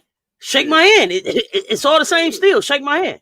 Yeah. I didn't care I was broke. Yeah, listen. Don't talk about the officer wasn't taking no bribes. That was a student. Unofficial is Hey, an unofficial visit. There's certain things you can do. Hey, before they listen, NIL is just legal now. They've been doing this for years. Like a lot of these programs been giving like money and envelopes and all type of stuff. This just happened. It's just legal now. You can just do it out. You was already doing it, but now you can just do it out in people's face now. Like it's always done. But now with the revenue share coming, it's finna change up a little bit now, right? I mean, it's still gonna be it's always gonna be some gray area that somebody gonna pull. Like no matter what, right? You might know what your money breakdown is going into a team, but there's always gonna be somebody that's gonna push the envelope and be like, "Hey, listen, I might give you 100 G's just to sign right now." Right? That's why I hate when kids commit early, because majority of the time when kids commit early, they don't end up at the school they committed to. They don't. Because of the fact of they only committed to the school because the school said, "Hey, listen, we're gonna give you 10K right now if you commit." So then I committed, and then I don't come. I got to give you back this 10K. Nope, you don't, because somebody else gonna pay. Somebody else gonna pay that. Like it's the whole marketing scheme behind like why players commit early and all that. Like that's all business behind the scenes people. Because now colleges are paying kids to come on visit. Like, hey, we gonna give you 5,000 just to come on this visit, right? If I can get you to come on this visit and give you 5,000, hey, listen, if you commit before you leave or right after you leave, I'm gonna give you an extra 10,000. So you just made 15,000, or if mama needs some bills paid, or granny needs some bills paid, or whatever the debt problem that you got going on. What if I can pay that for you right now for you to commit? You gonna do it. If you have some dire need help, you gonna do it. And then later on down the line, be like, "Oh, you know what, coach? I ain't even coming." Yeah, right there. That's like character flaw right there, though, ain't it? Come on. Why do you think a lot of these kids flip it in the end? Like they'll be committed to a school and knowing that they ain't, like a lot of these kids know that they ain't going to the school they committed to, and it happens a lot in football more than basketball. Basketball, That's why they wait so long to commit to schools. In football, they commit to school early because it's the business side of it. By the time I actually sign to the school I'm going to, I done probably already made 75 to 100K. Just because I'm telling every school I go to, I'm going to commit to them, and they're going to give me 10K. Okay, so what's the benefit of me giving you the 5,000 and then telling you I'm going to give you another 10 for you to commit right now if I know it's a 50% chance that at the end of the day, you ain't coming anyway? You don't know. You just hoping that the kids stick to their word and the parents stick to their word. All right, but you saying it don't put a mark on them or nothing if they take that money and then go to another school. So it won't really get out. It ain't like people gonna be like, man, they just around here just taking money and ain't really going nowhere. Man, you can do. All right, listen. Once you get the money, hey, you can do what you want to do. Ain't nobody tell you what you can't do with the money. You can do what you want to do. The problem is that that's the reason why revenue shares came apart, so they can get away from the funny business. And so then when you see kids come out and be like, well, I didn't get the money I was promised. Yeah, because on that visit, I told you I'm gonna give you 500,000, but I had to give you 50 for you to sign early. So bam, you really only get about, you know what I'm saying, 150 at the max. But I'm gonna tell you, you're gonna get 500. I'm gonna keep the rest. but I'm just gonna give you a little bit of something, just keep you playing. It's just a risky business now. That's why you see some of these coaches return, and then you see kids come out and be like, I didn't get my money paid to me. And this is why they go to revenue share. So now you take the hands out of now the money ain't in the hands of the coach. So is that a written contract? You better put it in writing, but you know what happens? Or is it verbal? And that's what I was wondering. And some of these people taking verbal deals. Here's what it is. Shake my hand. You got this money. Ain't nothing in writing. Okay. So you could say, hey, I can say you only gave me $25K and you gave me $100K. And I can go out to the public and say you only gave me 25 and you told me you're gonna give me 500. You shake my hand. That's agreement. Yeah, for sure. So whatever you took right then and that's what you took. And that's the problem is a lot of these kids and parents are not putting anything in writing and they just taking people's words. And it was a big story in UNLV last year. Like they gave a couple kids some money and they gave them some money, but they didn't give them all the money. So then they started winning, and the kid was like, hey, I need my bread. Where the rest of my bread at? You told me to come here. I helped you win games. Now you ain't got my bread. And so when the kid dipped, everybody get mad at the kid. Like, it ain't the kid's fault. Pay the kid his bread. You still got him. So I hear you. It's pros and cons. It's just, some of these kids like, okay, cool. I'm going to take this little money right now because I need to pay all these bills. And so a lot of these coaches are like, well, I ain't trying to get my name run through the mud because what if you don't pan out to be who you are? Instead of me giving you this whole 500, I really only lost 50, but I still got the extra 450 to go do something else with it. Yeah, I got you. So like, Eric Dick. Yeah, so it's like you playing both sides of the fiddle though as a coach because it's like, why would I go ahead and give you 500 without knowing what you gonna actually bring to the table? I'm hoping and predicting this what you're gonna do, but that's not necessarily what you're gonna do. So I'm gonna pay you based upon your production as you go throughout the season instead of giving you all the money up front. That's how you hold a kid hostage, and that's how most of the time they hold a kid hostage. And then when the kid end up in the portal, everybody blaming the kid, and it's like, damn. So y'all do know this coach hold on to this money that he's supposed to say he's supposed to give that he ain't give, right?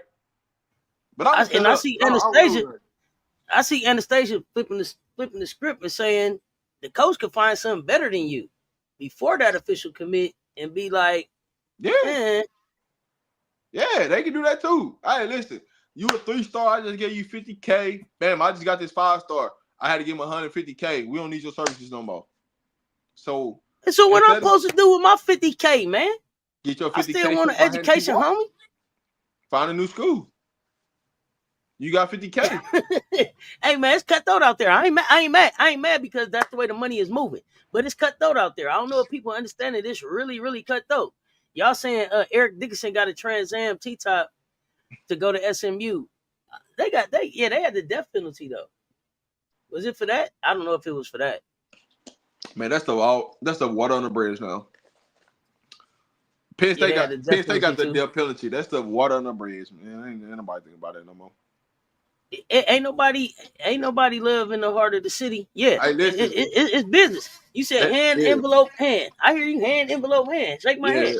That's why they had to get Reggie Bush his Heisman Trophy back. Yeah, but Reggie, I hope Reggie sued him because Reggie lost some money because they took that Heisman from him. He did, but what I'm saying to you is because it's legal now, you gotta give Reggie everything that you stood for when you went to NIL. Now you gotta give him his trophy back. Play ball. You know what I'm saying? Give him his trophy. But y'all also cost him some bread. You should have never took it from the beginning. You know what I'm saying? But yeah, they wanted to make an example out of Reggie. Yeah, they were destined to make an example out of Reggie. The Ballers ain't loyal. The school ain't loyal. We gonna see how this thing shake out. But we got Final Four tomorrow. But I'm gonna say this to Ms. D, and I'm gonna kick it right back to you, Ms. D. Everybody played players under the table. It just listen. Everybody played players on the table. It just matter if you got caught or not. And if you a big name coach, you didn't get caught because they wasn't snitching on you. They snitching on the people that they don't feel like big name coaches. But go ahead. Back to you, Cess. Sorry. I just had to put that Oh out. no. We in a conversation. I know a guy whose brother was able to get out of prison because he committed to a certain school. What? Yeah. What? Yeah. Man, I come to your school, but you gotta get my Miami. brother. You gotta get my brother out the pen. Listen. University of Miami had a couple players that went to the pen and came out and played football. Like, ain't nothing happening. What we doing? Like, what? Man, I thought that was only in the movies, man. I just seen that in the movie. Man. I just seen that in a movie. Listen. If I want, listen. If I want, listen. If I want to play it bad enough and you in some type of trouble, you think I don't know a top lawyer or anything like that? They can get your brother something off charges. Come on now, what we talking about? McCants snitched on UNC. What? Oh yeah. He did some nasty work on him. It was some nasty work. I mean, but he kept it real though. He didn't lie about it. He just kept it real about what was really going on. He kept it real. You know what I'm saying? You know, they tried to pull a gimmick on him, and he got him back. And a lot of times, they hate when you get them back though. But here's the thing though, like these players don't go to class. Like everybody be thinking like, man, these kids be having a Jeep. Man, these kids don't be going to class, man. Like let's keep it. Star players don't go to class. You can't go to class because if they go to class, guess what? It's gonna be a disruption in class because they ain't thinking about that, man. They think about the work, man. How they get to the work. You know what I'm saying? Like that's what they thinking about. Okay, you be in class disrupt. You can't even host class. That's why a lot of the top players don't go to class. The only kids that go to class are freshmen. And you bet if you're a star freshman, you ain't going to class no more. That's out. Okay, so let's be. I want to be clear. You're not going to class, or you're not doing no work no more. Both. What you mean? That's what I'm asking. Neither. Neither one of those are happening. We ain't going to class. We ain't doing the work. Somebody else doing that. We just got our face on her. Yeah, we ain't doing it. Now, I'm not speaking for every program. I'm speaking for a lot of programs, but I ain't speaking for every program. Every program star players don't go to class. I can put that out there. But as far as the work process go, if they had a hard time getting that kid into school from the get-go, they're going to make sure that kid, somebody else doing the work. And that's what the quote-unquote study hard. You know what I'm saying? Yeah. I mean, I just figured that a lot of these kids go take online classes anyway. They do. They have to. Because if you go to class, you're going to be a disruption. Because somebody in there, let me get your autograph. Hey, man, talk about last night. Tell me about what happened at practice. You know what I'm saying? Don't let some in there like you. You know what I'm saying? You really ain't finna do nothing. It's tough. You know what I'm saying? You try to, you know what I'm saying? You trying to see what the work talking about. Don't let the teacher be a fan of the sport. Oh, you know what I mean? It's a rap. Yeah. Don't let the teacher like you for real. Man, we in class rewatching the games and breaking down film. We ain't doing no work going on. Everybody online wondering like, damn, what y'all in there learning? I mean, nothing. Mondo is in the chat talking about some of the alumnus wear judge robes. What, Mondo? Come on, what? All right, man. If you watch Gilles Renia, Kenya Martin, and McCants tell the bit. Oh yeah, I'll be watching. I'll be watching. Hey, listen, I respect that podcast more than a lot of podcasts, right? Because Gilles Arena be wild. It's one of my favorites. Yeah, no, I rock with Gilles Arenas. They always showing me love and stuff, but I rock with them because they just keep it real. You know what I'm saying? A lot of these players go out there sugarcoating and stuff. Like they be like, man, listen, man, fuck that coach. It wasn't really happening. You know what I'm saying? So I like Kenyon Martin's perspective on just life in general. Kenyon Martin is my favorite on the show. Yeah, my favorite on the show. That's the one. McCants be how he feeling throughout the day. You know what I'm saying? But he give them Jews that a lot of people, it go over a lot of people's heads that don't understand about a lot of things. You know what I'm saying? Listen. When Kenya kick back on the couch and cross his legs, he really finna give you the story now. He really finna go and break that shit down for you how it really was. Oh no, I'm gonna tell you. This what it was. So He's my favorite on the show, man. He's my favorite We on might that show. have to just watch that in the mansion one day. Just sit back and laugh. You know what I'm saying? Really Oh talk. yeah, no. Oh yeah, we get in there and watch that in the mansion for sure. The teachers are the ones telling the students to just show up and don't sleep in my class. What? Man, listen, the kids ain't going. Hey, start. Listen, if you a starter on a football team, if you started a first team on a football team, you ain't going to no classes. And I know it's some professors that don't like athletes, but it seemed like it would be somebody's job to make sure that the athletes don't get them professors. Like you should never have them on your schedule, right? Listen, the professors that don't like the athletes because they don't like sports, but they don't like the athletes because they already know what time it is. They know what time it is. Hey, they ain't trying to do no work. They know what time it is. They ain't trying to do no babysitting. They ain't trying to do no work. They ain't trying to. Hey, listen. I just don't even put no athletes in my class. Like if I didn't like sports, I'd be like, hey, don't put no athletes in my class. If they on any sport, I don't care what the hell put them in somebody else's class. Don't put them in mine. Right. Don't put them. I don't want to teach them. Period. That's that. Yeah, I keep it so simple. All right. So South Carolina versus Texas tomorrow. There's certain majors that the athletes know to take. Yeah, this is the truth. You say mechanics suck. What? I listen. It ain't like the athletes get to pick their class. Let's be real. You mean they class or they major? Pretty much both, for real. To be honest with you. So basically, they tell them based on they grades coming in what they major gonna be. No, it's basically how can we keep you eligible to play. That's what's gonna determine what class you getting in. You know, like if you go look at a football team, majority of the players got sports management because it go into so many different areas of life. But it's like why do all these players got sports management? Because they can control sports management, physical therapy. Yeah, well that's all on the same umbrella. Physical therapy and sports management on the same umbrella. So at most schools they are. Got you. So okay, got you. They do that so they can market. So they can market like what class you go to, because what their job is, they want to deal with the less professors they can possible. So we can't have all these kids taking different majors.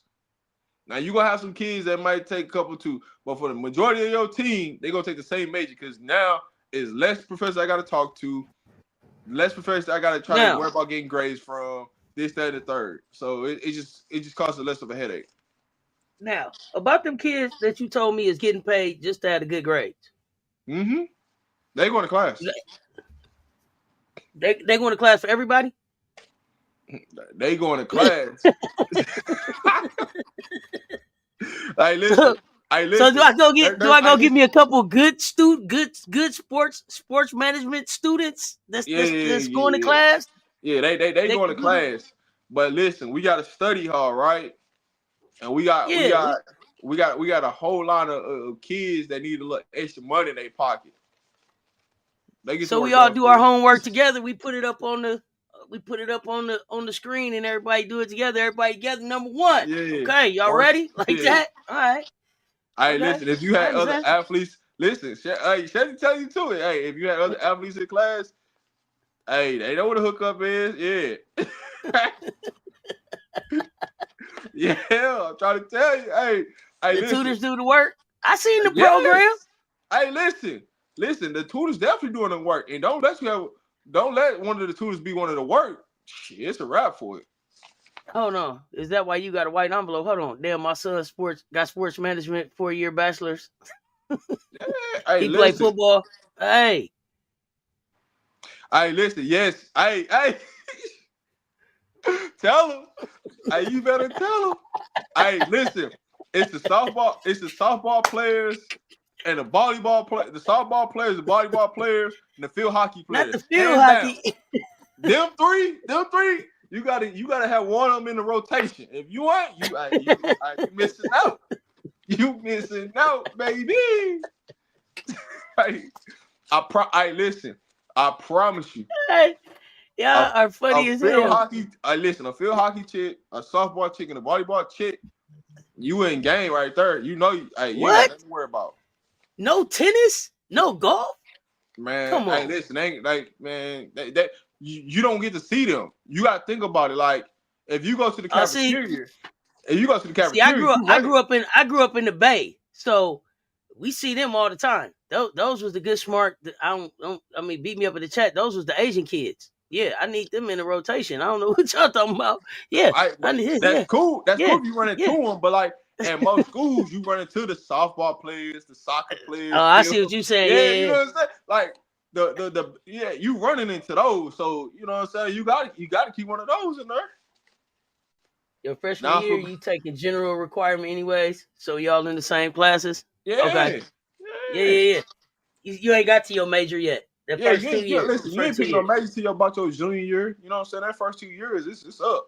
Hey, yeah, you getting the smart kids to do the papers. Yeah, for sure. Man, listen, you got a tutor and you got study hall. Why you in study hall? Hey, know what your tutor for now? We all got to come together. We all need to meet together at the study hall. Come on. Tutor? Oh, that's already lined up for you. You ain't got to worry about that. That's lined up for you.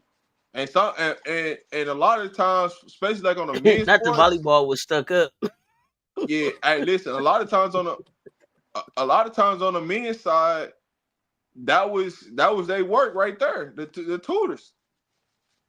So you know what I'm saying. The work got done.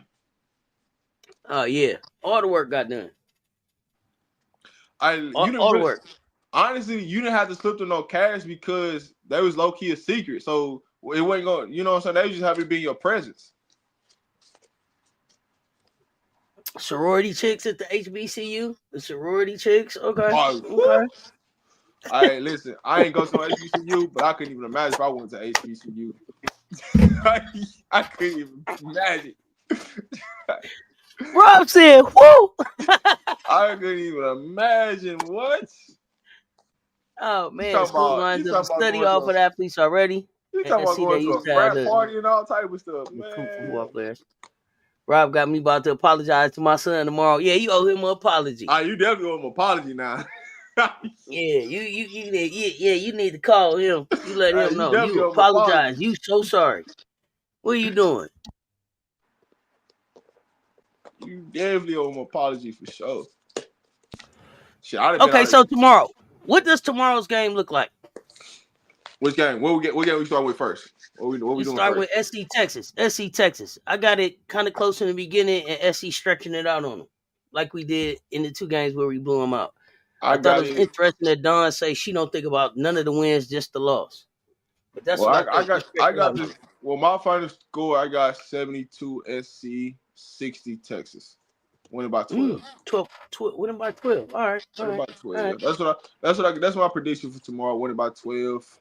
Do you see her rocking with the seniors more, or letting the future show the seniors that she got them? I see Don going with a little 8-man rotation tomorrow, just cause she owns South Carolina's gonna be on Demon Time tomorrow. I just feel like they're just gonna be on Demon Time because they know they owe Texas something. You know, Texas feeling themselves. They feel like they got an opportunity, and Don just want to go out and show the world. You know what I'm saying? So that's kind of how like I feel like. I just don't feel like Texas can get above 60 points. Okay. But I also, in the same realm, know that Don Staley, she ain't calling off the dogs tomorrow. She finna let them ride. And so the starters gonna show up, but I just think Lay, Tessa, Joyce is gonna be the ones that's gonna bring it home from tomorrow. I know you let the seniors ride out for the championship game. You said on Demon Time. I told somebody else earlier today they was gonna be on that Wyatt Earp time. So those of y'all that seen Tombstone before, Val Kilmer, they asked Val where Wyatt, and they say down there walking on water. And he was down there. He was like no, and then no bullets hit him. Wasn't nothing gonna stop him. That's how we finna be tomorrow. Lay. That Midland mob, Lay, Joyce, they owed him something. The thing about Joyce is this right here. anybody that we got to play now, Joyce has seen them before. Yeah, I'm your Huckleberry, FM. I'm your Huckleberry. And Texas, you know Daisy. You know Daisy at all. Listen to me. I'm trying to tell you. Joyce and Lay, listen, I don't know what everybody else gonna do. Joyce, Lay, Chloe. Them the ones I'm looking at. It's the future. It's that future right there. That nucleus, and then Tessa just killing them whenever she want to. But that Midland mob, Joyce and Lay. I'll say man, this. Listen. I want to see 12. Texas. I want to see Texas come up and press them like they did the last game. I want to see if they really bought that for real. I don't think they are, but I just want to see if they're gonna really, you know, and come out and do it. See if they got the balls to do it or not. You know, but you know, the only reason why people watch Texas because they watching their assistant coach. You know what I'm saying? That's the only thing they watching for. See what she got, what outfit she coming to wear today. That's it. They ain't gonna watch Texas like that, man. Let's be real. I feel like their assistant coach got more star power than the whole team do. Not they watching to see what the assistant coach wearing. She put herself out there. I'm just saying. Listen. I know people who you ain't lying. You ain't lying. Oh, you got Lay and Powell tearing it up. Okay. Yeah. Listen, it's gonna be an 8-man rotation for South Carolina. Shanti, I'm trying to drink my Coca-Cola over here. You talking about you do? I'm glad I wasn't on camera fooling with you. Hey, listen. I just have to put it out Coca-Cola all on my nose. Coca-Cola all on my nose and shit. I know she didn't want to say it, so I had to say it for her. You know what I'm saying? But you said she bad as hell. Listen. I got Coke all over my face and shit because of you. Come on, quit playing. Hey, listen, I know she didn't want to say it. That's why I said it for her. Hey, listen, I know what she was thinking. I just had to say it for her. But I think South Carolina come out with 8. They're possibly scratching to 9, depending on foul trouble or not. But I think it's gonna be a solid 8-man rotation tomorrow, and they're gonna be blazing. I think certain people minutes is gonna be up tomorrow than normal because she wanted Dine out to prove a point. Oh, and that Garnet and Black gonna be out. Fam's out in Tampa. It's gonna look like a home game. I'm telling you, listen, she might come with something nice tomorrow because they're in Tampa. She might come with sundress or something, man. Yeah. They in Tampa. She might try to cut up. Big Asia, not the little one in the building, in the area. She about to be a coach soon. I'll be watching that too. I need my credit for the Norfolk State coach getting a Power 5 job too. That was a good call. I'm looking for. I thought Johnny was gonna try to get to Houston, but I see not. I thought the assistant was gonna get off Texas sideline, but everything ain't over. There's still some jobs open out there. Yeah, it's definitely some jobs open. SMU got to find a coach. Texas even want to be their own state. They own country? What you mean? They own state. What? Country. All right, yeah. How many olives you done had tonight, Mondo? How many olives? Man. What up, high vibrations? Second game. UConn, UCLA. We've been talking about this coaching clinic. So to me, a coaching clinic mean I'm expecting him to beat UCLA thoroughly. Is that wrong? That's what I'm looking for. I'm looking for him to put hands on UCLA tomorrow. Man, that game can be a blowout. If Paige Becker stay on Demon Town like she been on the last 2 games, man, UCLA, man, y'all might well get ready to say 1, 2, 3 Cancun. God dang on me, shake my hand because it might get dangerous for real. And knowing what you've seen in the past, what Juju's done, and knowing that Paige can do that same thing to y'all. I mean, y'all better hope Paige. Y'all better hope you said UCLA 40. You said UCLA for the upset? How? Really? Why? Hey, you gotta explain this. You gotta pull up and explain this to me. Hey, yeah, come on up, Officer T. Davis, and tell us. You need me to drop you the link? You gotta pull up and explain this to me. You ready? You ready to pop up and tell us? What that mean? Drop the link. What? It don't matter who wins between UCLA and UConn. They both getting paid. They both gonna get the payback. Either one. You pick and choose. I want UConn because UConn they won by 30. You know what I'm saying? I want to play UConn. So my thing is, here was my thing. We blew UConn out of CLA last year without Camilla. UCLA, I wanted UCLA because they took the O. That's why I wanted them. They took the O. Then they had the nerve to start calling themselves uncommon. Then they had the nerve to put something else they took from us. Uncommon, something else. It was something else they took from us. What was it? Please remind me. You on UCLA, Shanti? Hey, listen. I just one, y'all. If you know me, you know how I feel about UCLA's head coach. Coach Corey. I'm just. Gino's gonna run circles around her just off game planning prep alone, right? And Fagan gonna hoop. And to look at UConn has more talent than USC did, and what Juju did to UCLA scoring wise, Paige can do. And they got a better big in Sarah Strong than Kiki is. Like, and they got a better coach. Like, I don't know. I don't know how you can trust Corey in that situation. I just don't know. Listen, Officer T. Davis, I hope and pray you tell her to wear that. Just tell her to wear that. And when she gets don't tell her to wear them leather pants. Don't tell her to wear them leather pants. 1, 2, 3, Cancun is being real. She gonna die. Iowa Page tomorrow? Why? Oh man, who does UConn have that can handle bets? Sarah Strong, Jenna Alfie.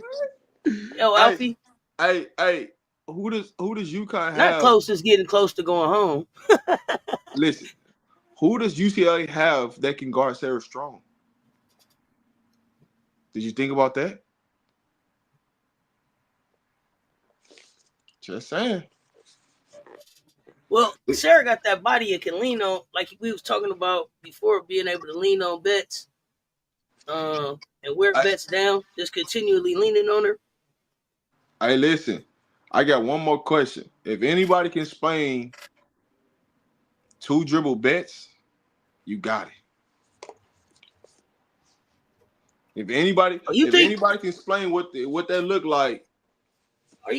Are you saying Shanti? Are you saying Janiyah is who gonna guard Sarah Barker?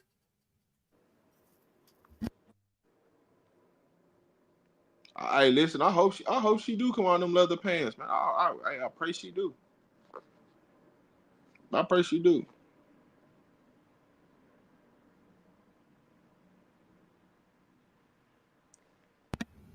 Hey, listen.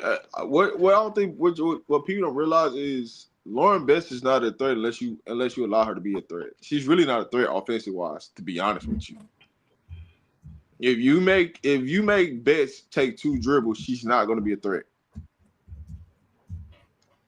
There's too much film out there. When she takes 2 dribbles, what happens? So, till somebody can explain that, it's what it is. Now she does take up space defensively, but the one thing about UConn is UConn can space out UCLA, and I think people forget about that. Like, UCLA still has to play defense, right? As much as y'all think about best offensive wise, they got to play defensive wise, and UConn is going to spread UCLA out because Sarah Strong can make threes. She can shoot the ball, and especially if they get Lauren Betts in transition, where Lauren has to guard her, Sarah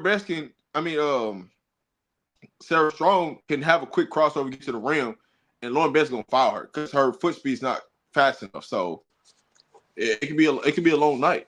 It can be a long night. Now the difference in the key in that whole game is, can UCLA just stay afloat while Lauren Betts is not in the game?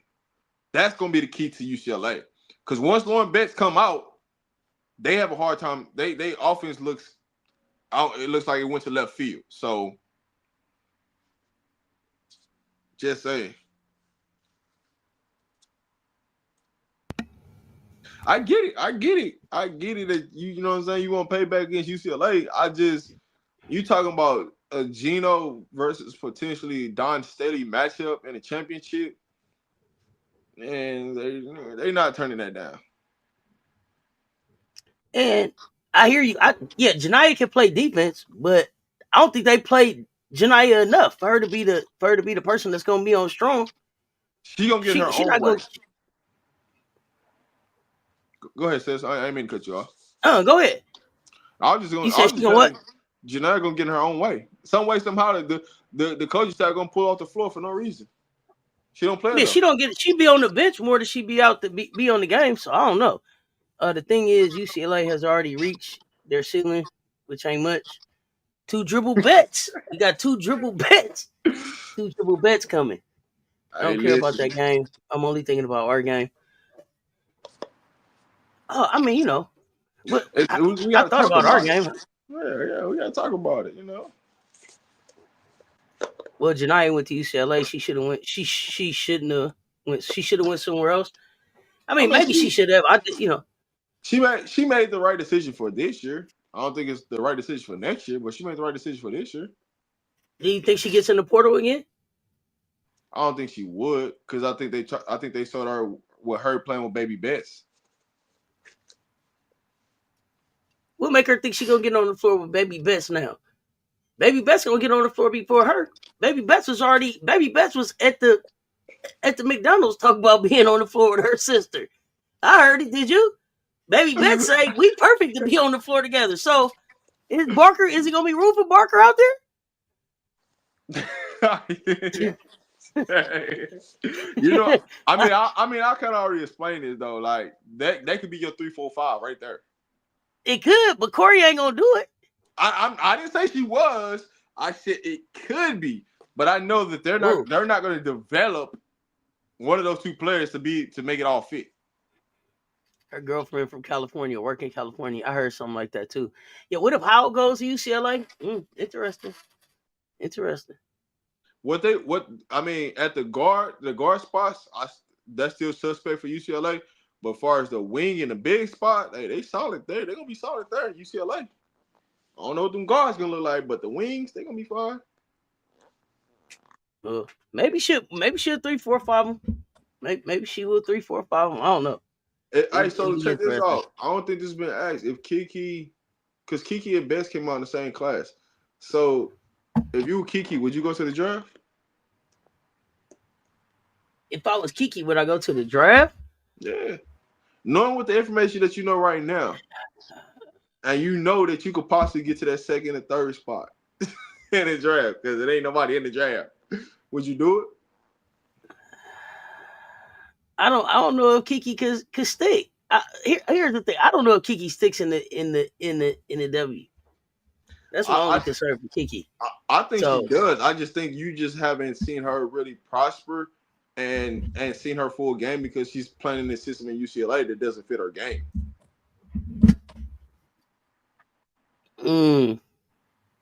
Potentially. I mean, here's the thing. I'll say this.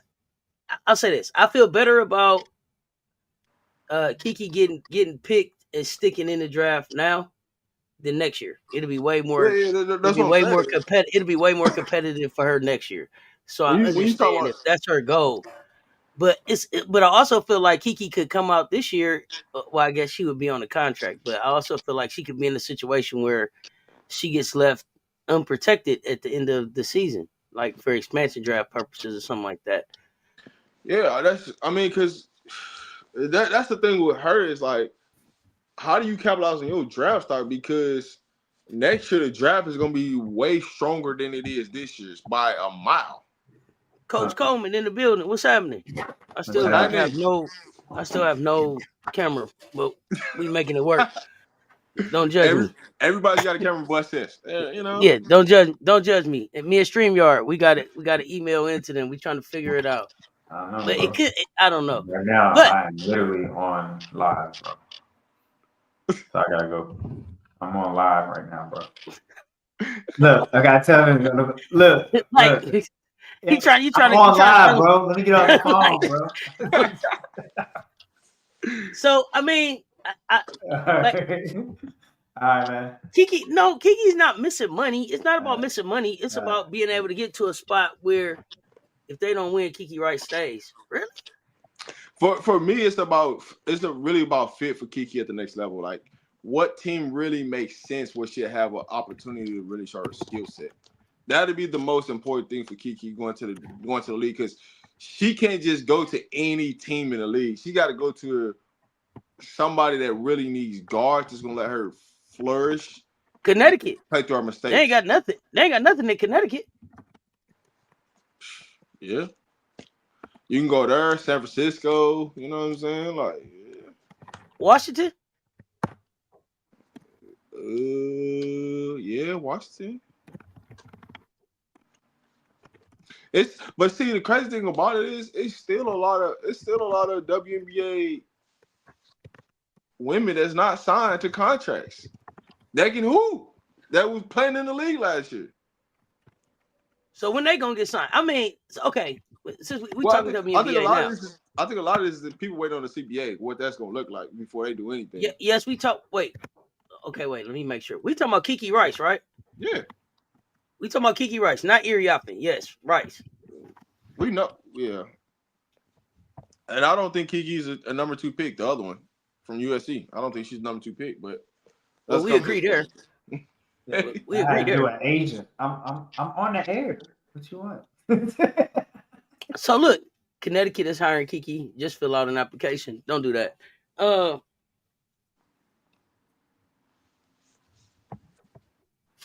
What you got? When you look at the WNBA, Kennedy Carter, is Kennedy gonna be back in the league? Man, we all know what's going on there, man. That's just. You think they blackballing her? Yeah. Listen, how does Mayberry still have a job? They're the same players. One's just white, one's just black. That's the difference. They're the same exact players. Cunningham, right? Oh my goodness, they the same players. Okay, all right. Now, Rob, do you watch a lot of WNBA, Rob? I do. Okay. I actually have a WNBA league pass, and I've had it since they started it. So okay, I watch a lot of games. Okay. So this is cool. We can segue right here. Do you got a WNBA team? You know my WNBA team, the Aces. Okay, so we got the vote. We got the same team. I just got to get it on record for the people too. Like we talking, but I got to get it on record for the people too. Yeah, so my bad. Okay, so where do you think Kennedy could fit? What team? Yes. Now that we know that it's not Chicago. I hate to say it, but whatever team she's going to, she coming off the bench. She ain't starting. I hate to see it. That's how they're gonna blackball her. They trying to there's gonna be a narrative behind the whole situation why she not start. Even though she could probably go somewhere and start. But if you want me to really be honest though, if I was the Aces, I'd go sign her. You know why? I know I'm bringing in the dog. I'm bringing in bench scoring. What hurt me last year? I didn't have no bench scoring. Nobody no bench, and I didn't have nobody that had some dog in them off the bench. Like those two things I didn't have. I got it in one person. I need that. Would she play for Becky Hammond? I think her and Becky would be a perfect marriage, to be honest with you. But I don't think. But the decision ain't up to Becky though. Why not? Who's the general manager? Nobody. It ain't about. It's about the person that's paying them. I don't give a damn about the general manager. They don't mean nothing. It's just Mark Davis, the owner. Mark don't care. I mean, he still want to win. He want to win, but I don't understand. The one thing I don't understand is the way the WNBA is constructed. There's no way you can stack players on top of players because there's a salary cap. So I mean, it's a hard cap. So I'll be going to get everybody. I don't give a damn. We just gonna win championships, and you gonna have. I'm gonna make you change the CBA. If I was Mark, I would get fined. I would get fined for the entire year for having charter flights. I mean, for having my team got a private jet. We flying everywhere. We getting there early. You just have to fine me for the entire season. I don't care. I'm gonna make you change all the rules. If I'm Mark Davis, that's what I make them do. Change. Oh, okay. Well, wait a minute. What you want to change? For one, like just the flights in general. That's the first thing I'm starting with. Like, man, these girls shouldn't be flying in no damn to the public airport. Like, I could just roll up, catch a flight with a team, just anybody. Nah, I ain't rolling with that. That's the first thing. They fixed that. They got the private. They got the. No, I'm saying the charter flight. It shouldn't have took till last year for that to happen. Is what I'm saying. Like, a lot of this stuff that they're gonna put into agreement, that stuff shouldn't happen. Like, they should have been forced everybody to have their own practice facility and not trying to practice at the YMCA or find a gym to go practice at. I'm glad we got that figured out. Not all the teams, but some of the teams got it. Some of the teams still trying to figure out a plan. Do y'all think they're gonna strike? Yeah. You think it's headed, and does it end the season, or is it just a partial end to the season? What you think? They increased the games this year, didn't they? Or is that next year? Yes, they did. They did. No, this year. Yeah. This year, because they got a new team. So because the game's been increased, right? And they got a new TV deal. I think probably 5 to 10 games will be impacted to the season, to the start of the season. And the biggest thing that they need to do is the biggest piece that I know the players are fighting for is the money piece, right? What is, what I'm saying, how do they get more money, even though they know they got a bigger TV deal, right? They want a bigger piece of the payout. They want the percentage. If they just want the same percentage as the men. That's what they want. Yeah, that's what they want. But they also need to negotiate, right? This in the CBA is the leverage for the players that's coming in the draft. Whether that's lowering the age by 1 year to help some of the better players come to the league that don't need to be in college for that extra year. Because really, all you're doing is keeping that player in college for extra year just to help a coach keep their job. That's what you're doing. That's all you're doing. Because if they want that degree, majority of these kids are getting that degree in 3 years anyway. They're not getting it in year 4. They get it in year 3 or 2.5. So you keep them in an extra year to college just to keep a head coach their job. That's why they doing it. So change the age limit for the draft and change the guaranteed money. So they have an opportunity to stick in the league. It's not saying that everybody needs to stick in the league to go in the draft, but you should have a higher percentage of players sticking in the league from each draft. It shouldn't be 2 to 3 players, making it to year 2 to year 3. There should be at least 6 to 7, have something. Because as you're facing out these old players, what does the young players look like? Who's your stars? Who's the brand? Coach Coleman, what you think?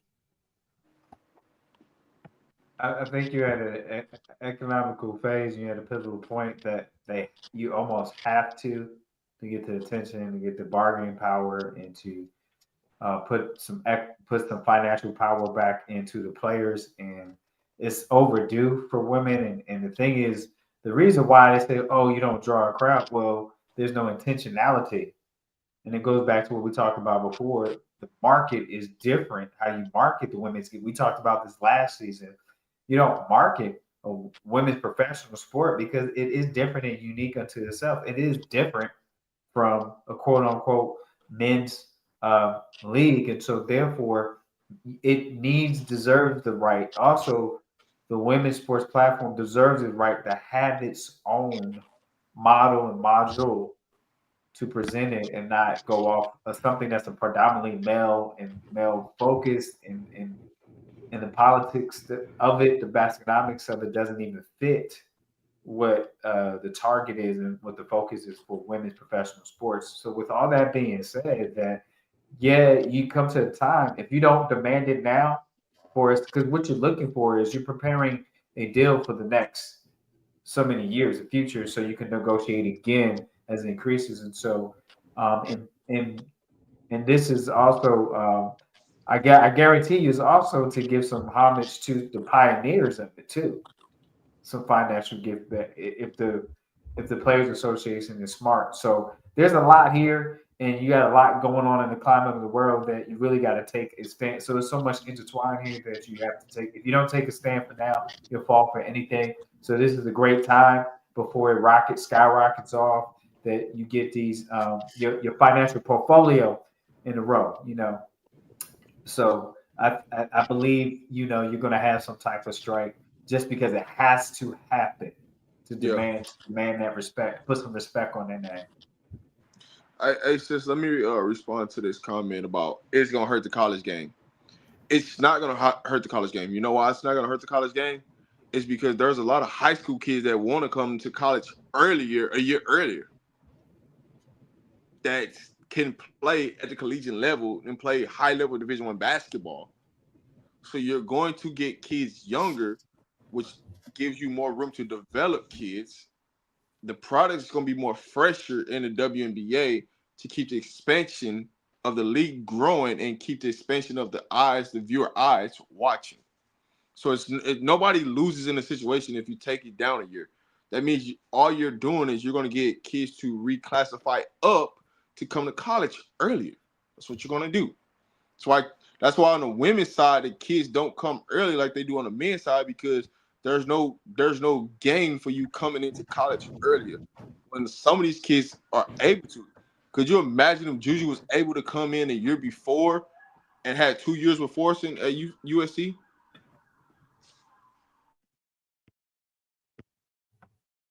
Yep. Coach G would have been fired. But been fired. Fired. But that's what say. Fired. Fired. But see, that's what I'm saying. Like, you allowing the women to stay in college 4 years is saving a lot of these head coaches' job. That's what you're doing. You're helping them not get fired.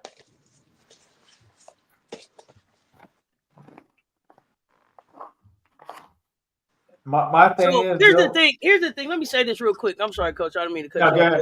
When you say that it doesn't make sense for them to come a year earlier, so NIL just turns into endorsement, right? Or grown-up NIL, whatever you want to call it. Like if Nike is a sponsor at that time, right? If they got an NIL deal with Nike in college, as long as they keep performing when they get to the next level, Nike is going to want to continue that partnership.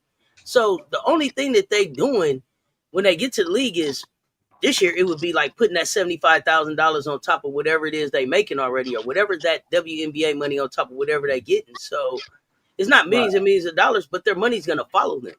Well, it should, for the most part. Like you said, some of those local NI deals will drop off. But if your agent is worth anything, you would pick them local deals back up in whatever local area you transition into as a pro. So you would get whatever that local car dealership is, whatever that local, I don't know, pizzeria, whatever those deals are. Like, you should pick those back up when you get to wherever you're going. It seems to me. And then your national brands that you got deals with, they're going to keep doing business with you. You do. Well, here's the thing. This is why I understand why it's being said the way it's being said, right? Why that person in the chat saying it, right? What you do know in some of these contracts is the longer that you stay in college, the more you devalue your product. You do that. You do know that, right? Because the goal is to get you professional so we can make you more of a global brand, so we can increase your dollars. The longer you stay in college, that NIL money, that millions that they're making, is decreasing by the second, like a used car. Because the people that's paying you trying to get their return on investments where you can make the most and capitalize on the most dollars. In college, they're going to cap how much money you can make. Professionally, they can't do that. So I understand why you feel like they should stay in college that long. But in reality, if I can get a product younger, I have more that and that person pops more to the nationally, globally, faster. I'm making more money, and I got more longevity of that person playing. It's just business 101. I just don't want a kid to sit in college for that many years. They can only sell so many college jerseys. Well, if you go global and you go to the league, you can sell more jerseys. You can be more of an international face than just in college.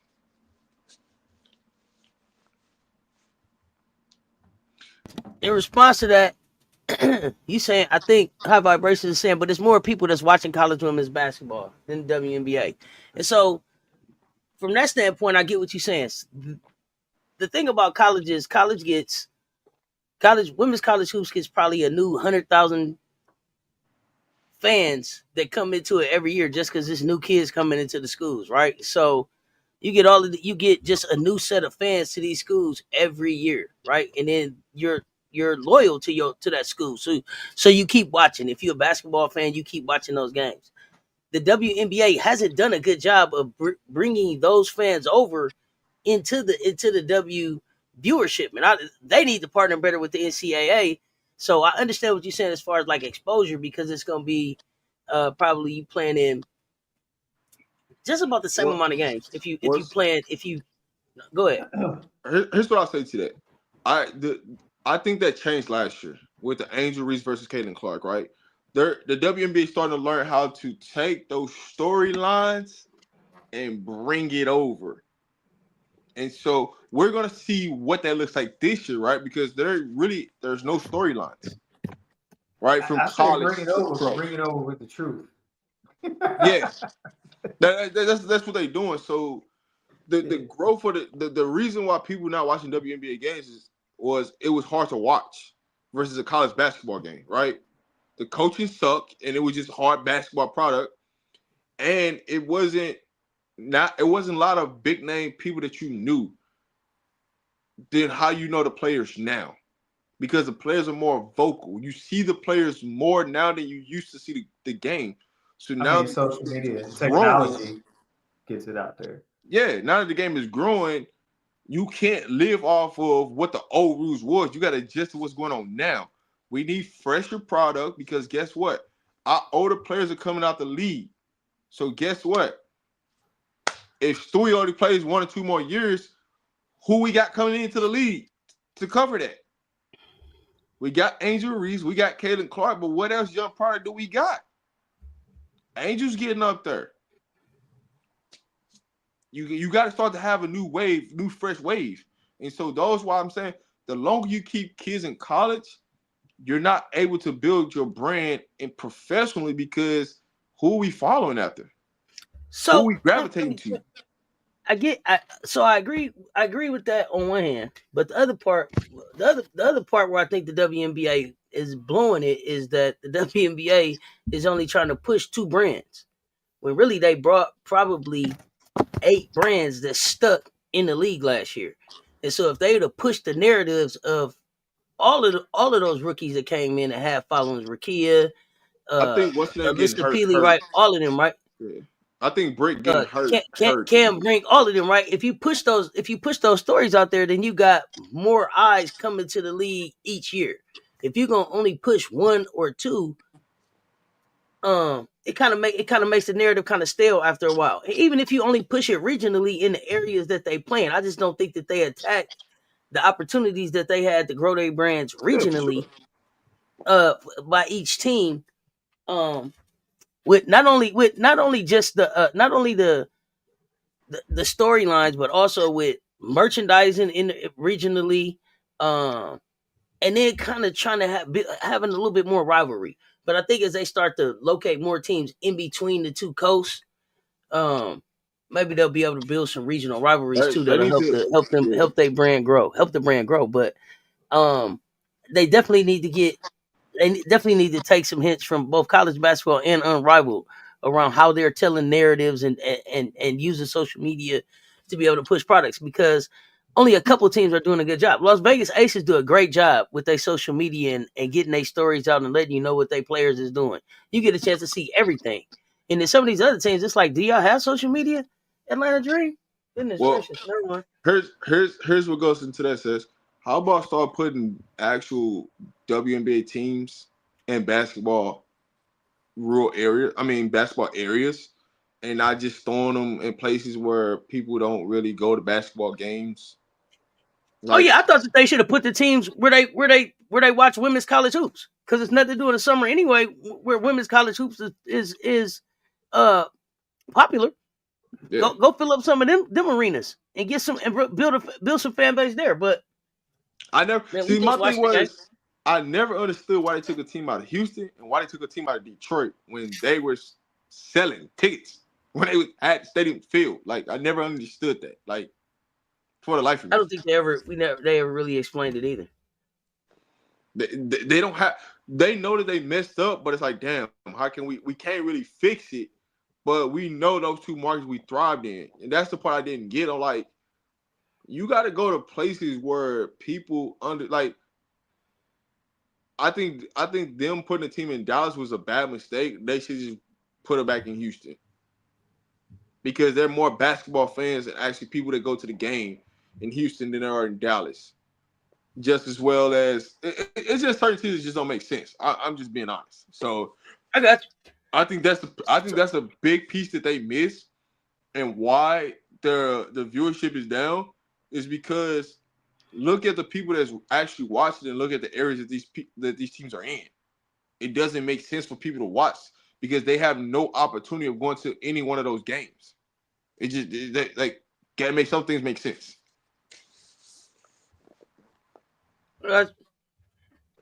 Coach, how would you change the viewership? How would you improve viewership? I think the most important thing is, from my perspective, is again, what we are both are saying similar things, is highlighting the players and where it shows a connectivity as one WNBA. Because right now you're presenting the WNBA just for one player, or the player that is in that, who the machine, who the office, the Basconomics picks as their cash cow. And so we're here to, I do that. But also what I want to say, what is important, I think it's very interesting how they strategically roll out these expansions is important to the future of the WNBA. So I hope they're intentional, and I hope there's a narrative behind it, and I hope there's a changing in their market, that there's some type of shift in the marketing with this expansion, that to be successful, to have sustainability, you have to keep doing something consistent. And of course, your footprint in social media and being effective in social media, that's the way to reach it. So using the technology, but also using the talent that you believe and that you have brought to and signed a contract with, doing a better job. I think we have brought that up from last season to here we are now, is how do you have all this talent and you don't share that with the viewers? So I think if you share the people, who they are as people and what they do, there is a connection. There is there's what they call, you to sell something. There's a psychological sale, right? Connection. So what is the connection in the region? And so I think the biggest thing is just getting buy-in per team's location. So what is the strategy per each demographic to build, and what is the number we got to hit per area for it to be seen as growing in the right direction as far as attendance and viewership? So I think you can't just go. I think you got to do it in pieces of puzzles and work on it demographically. And each team has to have a strategy, and then that puzzle comes together as you individually work on those goals. So I think you got to be really fine tooth and comb when it comes to that, and meticulous, but it has to be per franchise. And then it brings the whole picture together, instead of trying to cookie cut it. So that would be my approach and suggestion to the professionals that say they got to figure it out. And so I got four places. I think if the WNBA was to expand to these 4 places, it'd be a good footprint for them. The first number 1 on the list, Philadelphia. I don't even understand how Philly don't even have a women's basketball team. That just blows my mind. How much they love sports in that area, but they don't have a women's basketball team. The second place is Detroit. My third place on my list would be Kentucky/Tennessee, somewhere in one of those 2 states. And then my last place would be Houston. Like, those are the 4 places that, like, if the WNBA expands to those 4 cities, they could elevate to another level. For sure. I think where they messed up is where they tried to play it in those locations were facilities that they couldn't sell out with the product that they were putting on the floor. And so they were never, ever going to get to the black because they was always going to be in the red trying to have 8,000 people in facilities to seat 27,000. Like, there was no reason for you to be playing in the same facility as the Houston Rockets. You just selling out. You wasn't selling out that facility, buddy. Let's just call it what it is. The WNBA was. Okay.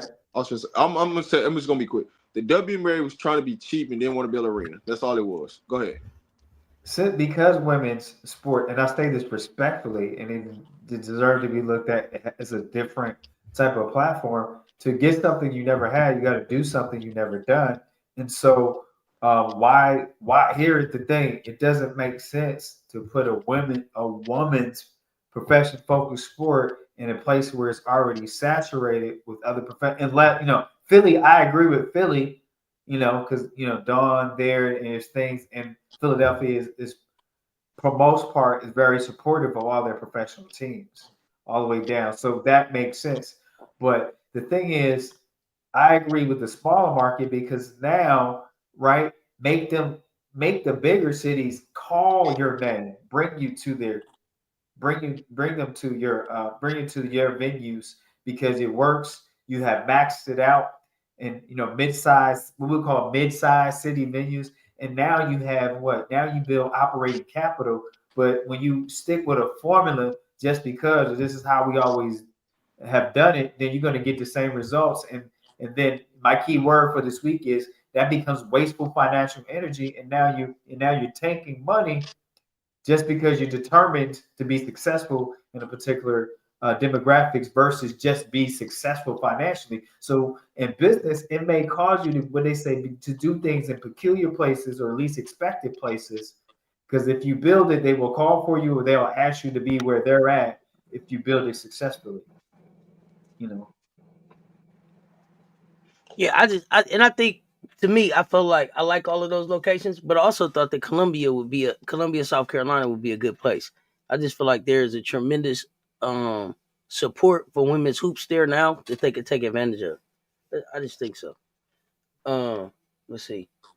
In Tennessee, the women's interest was directly tied to the University of Tennessee, and then in Portland, they ended up with a team in Portland because that bar, the sports bra, did a lot of work around their support for women's sports and how they support women's sports there in the Portland area. So that's kind of how they ended up there. One thing of it is with Portland, I understand you want to spend the West Coast, but you could have picked the city before them. Because, like, you got to, at some point, when do you start to look at the players that you have in your league and where they're born at and start to figure out that, like, women's basketball supported in these areas? Like, when does that become a study or a case? Like, in what sense? You say you don't like there's not a lot of players coming out of the Portland area, so why be in the Portland area? Yeah, like what percentage of your players that's in the league actually, because you got to think about it, right? They have this team, but who really wants to go play in Portland? Because it's not like an easy destination play. Like, those type Somebody of things. That want to make money. They want to say they played in the league. It's expansion team. I get that, but what you don't want is, like, them long travel places that's hard to get to, them low flights, and you already got them complaining about travel now. Oh, it looks like we got some money, Auntie. And it's like Connecticut though. You know what I'm saying? Like when people complain about going to I think Connecticut. that was earlier. Oh dang, I missed Yeah. it. So that's why it's so rare to me. It's like out of all the places you could expand to that could give you a better financial gain right now, you expand to Portland, Oregon. I'm not saying that they don't have players, but I'm just expecting because I'm looking at Portland and then you going to Canada. Like, well, what are we doing? You know, I get the business out of Canada. I mean, it's the new wave, is the hot thing, and everyone want to be able to say that they supported the new hot upcoming thing. And so we'll see if it works for Portland, if they have the plan in place. I mean, I know they have very successful, was it major soccer MSL teams in Portland, right? So if I think they can feel soccer can work, then why not women's basketball? Do you think it could be a situation where like you got 4 teams kind of like over in the West Coast area where you may see those teams playing each other a little bit more than the teams across country, so you building a little bit more of like I was talking about the regional rivalries. So maybe instead of Las Vegas playing, what they got, Chicago and Indiana playing like 5 times this year. Maybe Las Vegas and the Sparks will play 5 times this year versus having to go all the way across the country one more time to play like a New York Liberty or something like that, where some of these teams now would start meeting up in the playoffs. Then you hit around here. Sorry, I didn't mean to cut you off. No, that's what I was saying. I was just asking, do you think it could be something like that where they trying to build up some regions and conferences, more conferences, like an East and a Western conference where you kind of play within your conference and then we see who comes out instead of having like top 8 go to the playoffs now, right? Like That's clearly what they're doing. I mean, it's pretty obvious, right? Because you say you're going to Canada, right? So now you got Canada, Connecticut, New York, right? And that's the whole reason why I came up with the Philly, because I'm like, well, you got 4 teams in that region, right? So now you got regions of teams, right? Now when you look at Atlanta, what's down there and by Atlanta? Ain't nothing. There ain't really no teams around them. Dallas is really by themselves. Then you got Chicago, Minnesota. Then you got Vegas, San Francisco, Phoenix, and now Portland. So you have those 4 teams. So I mean, you just got to make business sense, but yeah, I mean, that's what the ultimate goal is, what they're looking to do. So we'll see how. I mean, we just see how it plays out. I mean, it's gonna be an interesting WNBA season. It's gonna be a lot to talk about. But we got these Final Four games coming up tomorrow. Coach Coleman, you wasn't up here when we was talking about them. What you feeling about these games tomorrow? Who you got and why? Man, we got South Carolina and Texas. But let's talk about UCLA and UConn. I expect a very close game. I expect some 60-something years, and I say that jokingly, but it's probably daggone near 60 years for Gino and coaching experience.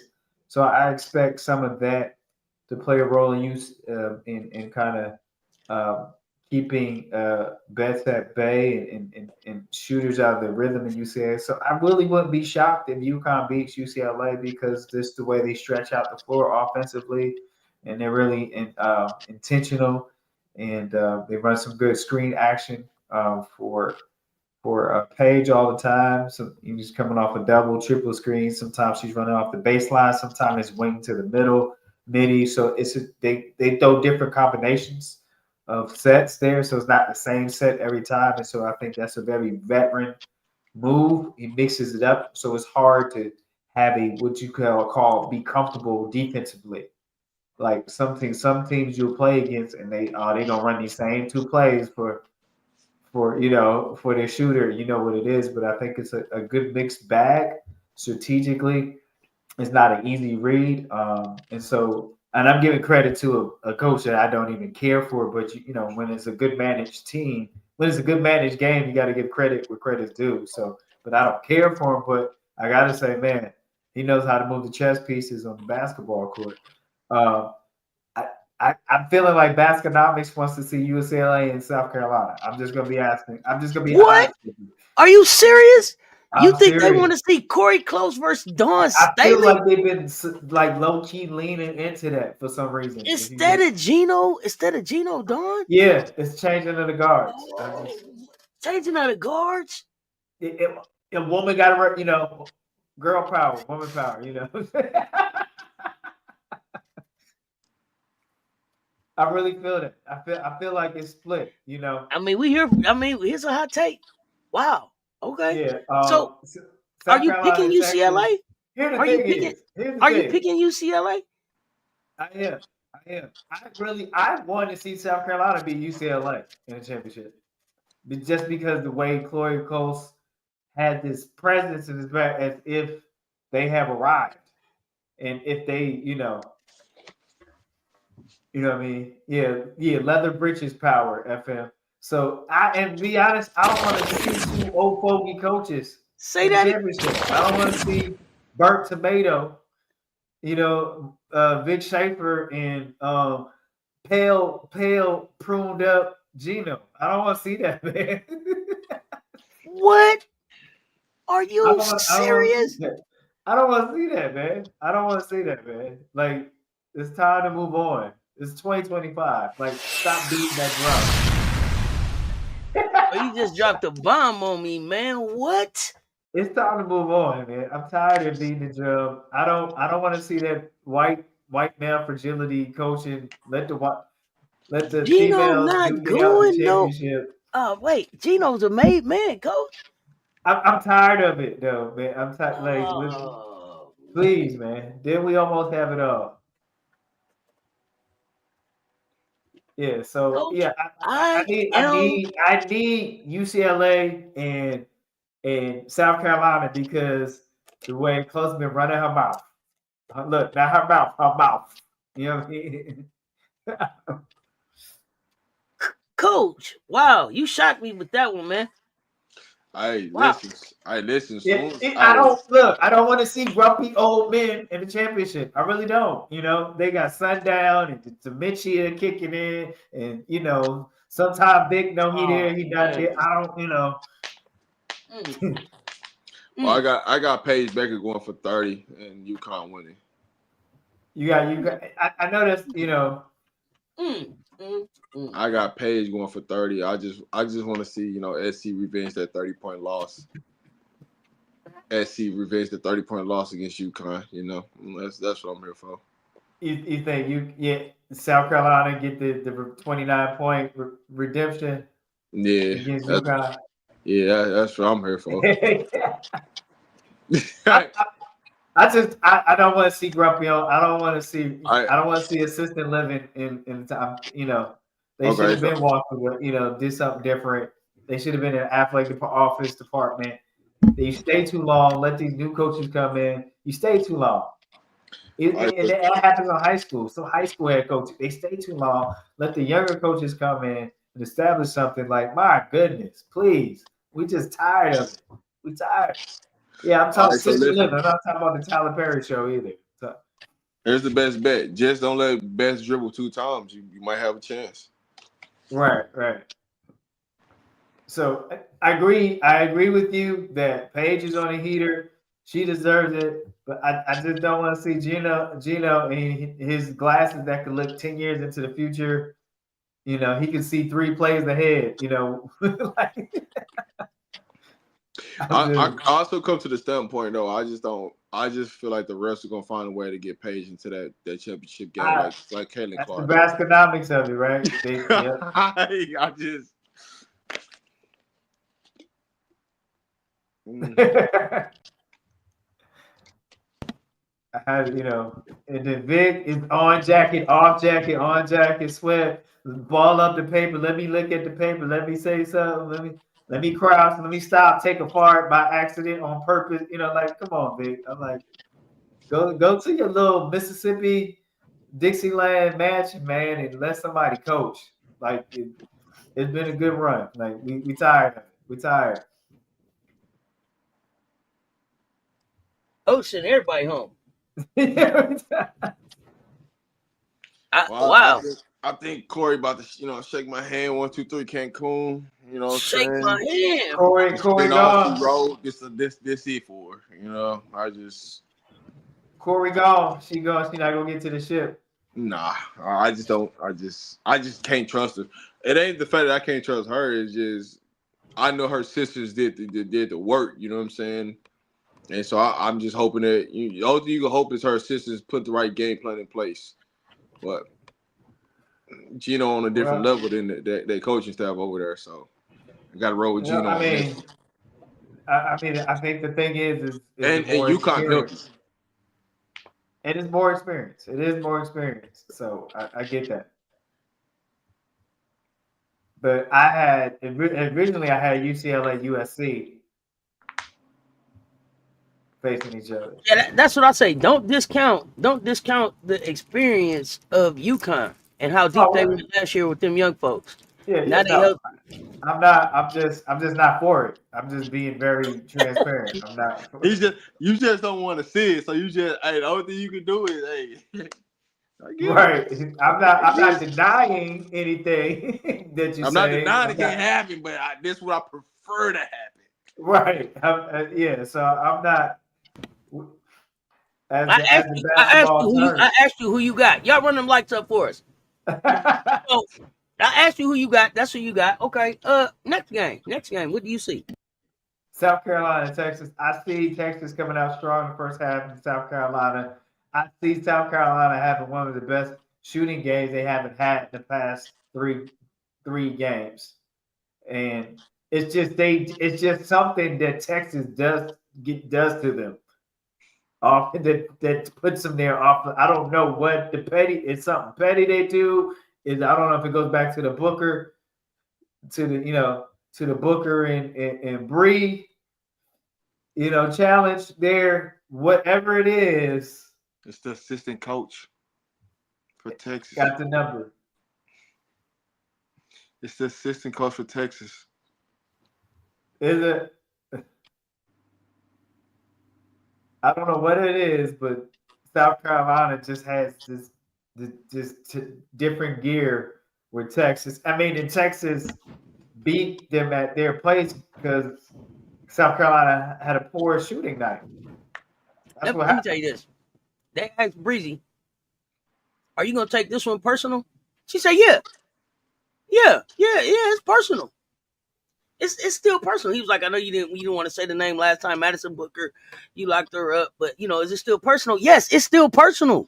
Every time, y'all don't understand. Breezy told y'all she's a lightweight crash out and she's super petty. She says she's like Michael Jordan, and she will make something up to be mad at you about to get hype to come play you. Yeah, it's personal. Yes, you ain't got. Yes, it's personal. It's personal. Yes. We taking it personal. Yes, Emily. Yeah, we locked in. Yes, Emily. Yeah, Taylor. Yeah, we talking about. Yeah, she did not. Yeah, Breezy didn't hesitate at all. Yes, it's personal. It's personal. I'm standing on business. Looked in the camera. I wish y'all could see my face. Yeah, it's personal. Don't take this personal. Yeah, so I could see it. I see a 10 to 15 point victory just because you had some turnover, and you still have Joyce Edwards overdue for a quality game. We'll see how they decide. We'll see how they scheme for Joyce defensively, and basically in the SEC championship. What opened up the shooting was how Texas decided to guard the post. So they gave them more open looks, how they were trying to shut down Joyce and Chloe, and that actually gave them more comfort in their outside shooting. So let's see if they try it again. If they, you know what I mean? They say, they've been shooting gold. We're going to go back to the same. We'll see. Texas should be so scared of Rolls Royce Joyce because Joyce has seen him 3 times. Do you know what her computer download on Texas is like? Oh, God. She got so much data. Joyce done downloaded so much data in that 5.4 GPA. What? Oh, man, they should be scared. They should be scared. Joyce going to show out. Lay said, she on that type of energy to make you want to go out and kill everybody. Y'all better buckle up. Seatbelt game. Y'all know how it go. 7 o'clock can't get here quick enough. Click it before you get a ticket. I'm gonna have to go back and watch all 3 other. I gotta start as soon as I finish here. I gotta go watch all 3 Texas games so we can get an understanding. Man. Hey, how they I think they're gonna have that camera on her about like 4, 5, 6, 7, 8 times, you know. I don't even be paying attention to that, man. I don't even be paying attention to that, man. I was trying not to, but it's just like, hey, you ain't gotta worry about that. I mean, I don't. They shouldn't be doing that, man. But I guess, I mean, look, you gotta get your followers up. So, congrats to her. You know. I tell you, she get more attention than Texas do. She get more followers than the Texas. Yeah. Yeah, she do. I believe it, man. That's bad. That's good for her. All bad for Texas. Yeah. So we'll see. I know. Big Schaefer's biting at the bit, and he feel like he deserved it. I don't see it in Texas time. They got too much other stuff they up against. Hey, listen, they could just go ahead and fire the head coach at Texas and just let her, be the head coach. She might get better recruits. Man, go, man. There you go. Rob taking jobs out here tonight. All right. Hey, listen, you might as well fire the head coach. Let her be the head coach. You gonna at least. Hey, one thing for sure, she gonna have attention to somebody dad, so she gonna get some better recruits. She gonna get some followers. Followers. One thing about it, hey. She might you got to get what you want. Listen, she might get us all type of deals. You know what I'm saying? We need all that money. So you said, Coach, about my daughter, right? Like they all. Yeah. You coming to the house? You doing a house visit? Hey, you want to? Listen, I'll cook my favorite meal for you. What you want? Hey, man. Dr. Girl, Emily. Have the background singers there and everything. What we doing? Right. Talk about shit, you know. Put them boots on the ground for you, you know. Right, boots on the ground. All right, y'all killing me right now. Hey, not your dude. The Shadoop took me out. Okay, listen, hold on. Yeah, just in the background with the boots on the ground. The boots on the ground, put the cowboy hat on for you, you know. Yeah. Yeah, you hit that 2-step. I ain't got time for y'all. Yeah, I saw a clip of Sierra doing her boots on the ground. Make sure they got the fans smacking for you. You know what I'm saying? We might get a Texas fan. Pow! Oh my goodness. Now I gotta share something with you. What you got? At this point, I have 47 correct picks in 10. I'm 47 and 10 right now. In my NCAA picks. On what? My 47 picks on my bracket. Women's bracket. Where you put your bracket at? It's on the thing. I remember the picture. You remember I popped it up there? Nah. Did you put an official bracket up in the Discord? No, you remember you said post a photo of it when I did it online officially with my remember that night I did it online? Uh-huh. And then I posted it in the Discord. And then you didn't do no Sweet 16 one? I did. Oh, it don't count then. What's your record? 47 and 10. We not counting that. It's not official. No, that's who fine. Who did that count? No, who did that count? You did it. Let me see. I see some eraser marks. No, I got scratched out, so I went cheated to let you know it was wrong. Nah, I'm teasing. So you 47 and 10. That's pretty damn good. Who's your final four? My final four was South Carolina, Notre Dame, UCLA, USC. So that's done on the bottom brackets. Okay, but you could be still half right. Right. Yeah, he pulled a Paris. He kind of just he got a couple copies of his bracket. I see. He put them in different colors. Okay, I thought we was that's what we doing tonight, Emily. That's how it is. Okay, that's how. Okay. Hey, I mean, it's been another I ain't saying anything enlightening. about your bracket, Emily. Those are erasures. Those were misspellings. Listen, it's been another enlightening conversation. I appreciate you pulling up, Rob, Coach Coleman. Before we get ready to get out of here, we can't leave without pick'ems though, sir, because they in the chat. They ready for the pick'ems. So come on, Coach Coleman, with the pick'ems before we get out of here, because we still dancing. Emily.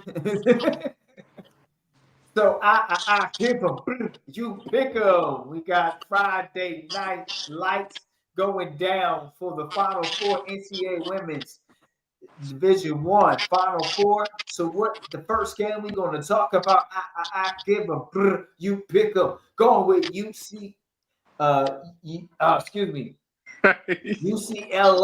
and UConn, the Bruins and the Huskies. Who you got? I give them. You pick a fire up the chat. Is it the Huskies or the Bruins moving on in that pin game there? Michelle, AK85 Fly, UConn. Emily Jones said, I don't care. IDC. Oops, troll. Who you got, MJ? Ivy Girl, UConn, Jeremy Adams, UConn, Eric Gary, UConn, Bobby Jones, UCLA. A few more seconds here, then we're going to jump into our last pick 'em for Friday night lights. Get your popcorn, get your favorite drink.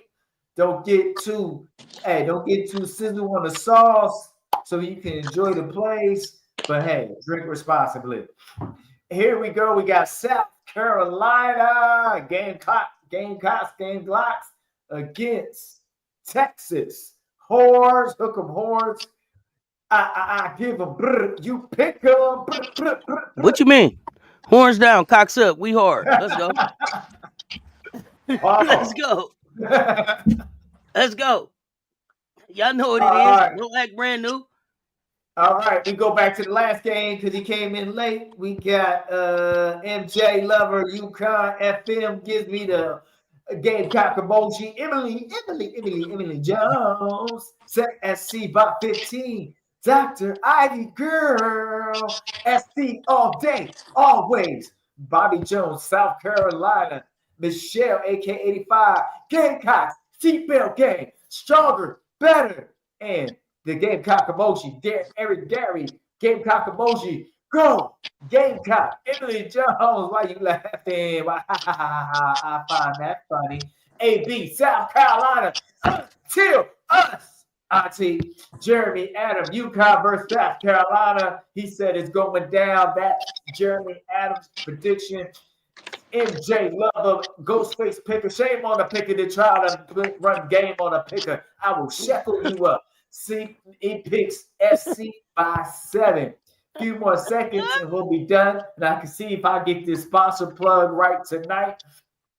There we go. Anybody else? Shonda Doe Ray, and it's not me. Gamecocks, baby. Gamecocks, baby. Let's go. Gamecocks, baby. 1, 2, 3. We're going to give a 10-second countdown, and we're going to close the pick'em. Now coming to the stage, the Final Four. Sponsored by, you ready? The remix. Michelle, AK85, leaving to Ojane. And picks UConn, South Carolina's prediction. That's her Final Four. Give them pick'ems. Thank you, Janae. Fragrance Queen, Antoinette. Let us know what the fragrance of the day and the fragrance of the night. Now coming to the stage is sponsored by Pharaoh X. You gonna come on here last minute. I see how y'all doing. UConn will UCLA. FM. Wanda's is closed tomorrow. Yeah, Wanda's is closed, FM. Okay, with y'all, man. Starters, SC over UConn by 6 in the championship game. I'm not eating till after the game. I said, don't be nervous. You nervous? You a little nauseous. Emily Jones, Pharaoh X, SCB in Texas by 10. All right, Michelle's torn up into funny pieces, laughing pieces at FM. Here we go. 10-second countdown. We closing the pick'ems. 10, 9, Close the 8, pick'ems. 7, 6, 5, 4, 3, 2, 1. Farrell gets in his last one. South Carolina beat UConn in 2 overtime. Is it 2 overtimes in the championship game? Thank you, Farrell X. What's y'all sense of the night, man? So Janae gave the Send of the Night as the Musk Therapy by Initio. Okay. Did I get that right? That's what we got up there. All right, there you go. So This y'all, Pickups has been sponsored by Wanda's Wings and Wanda's. No bust downs. I need a fade this weekend. it was close. I was almost. Initio. Let me see. I can't wait for you to tell me when we get in the mansion.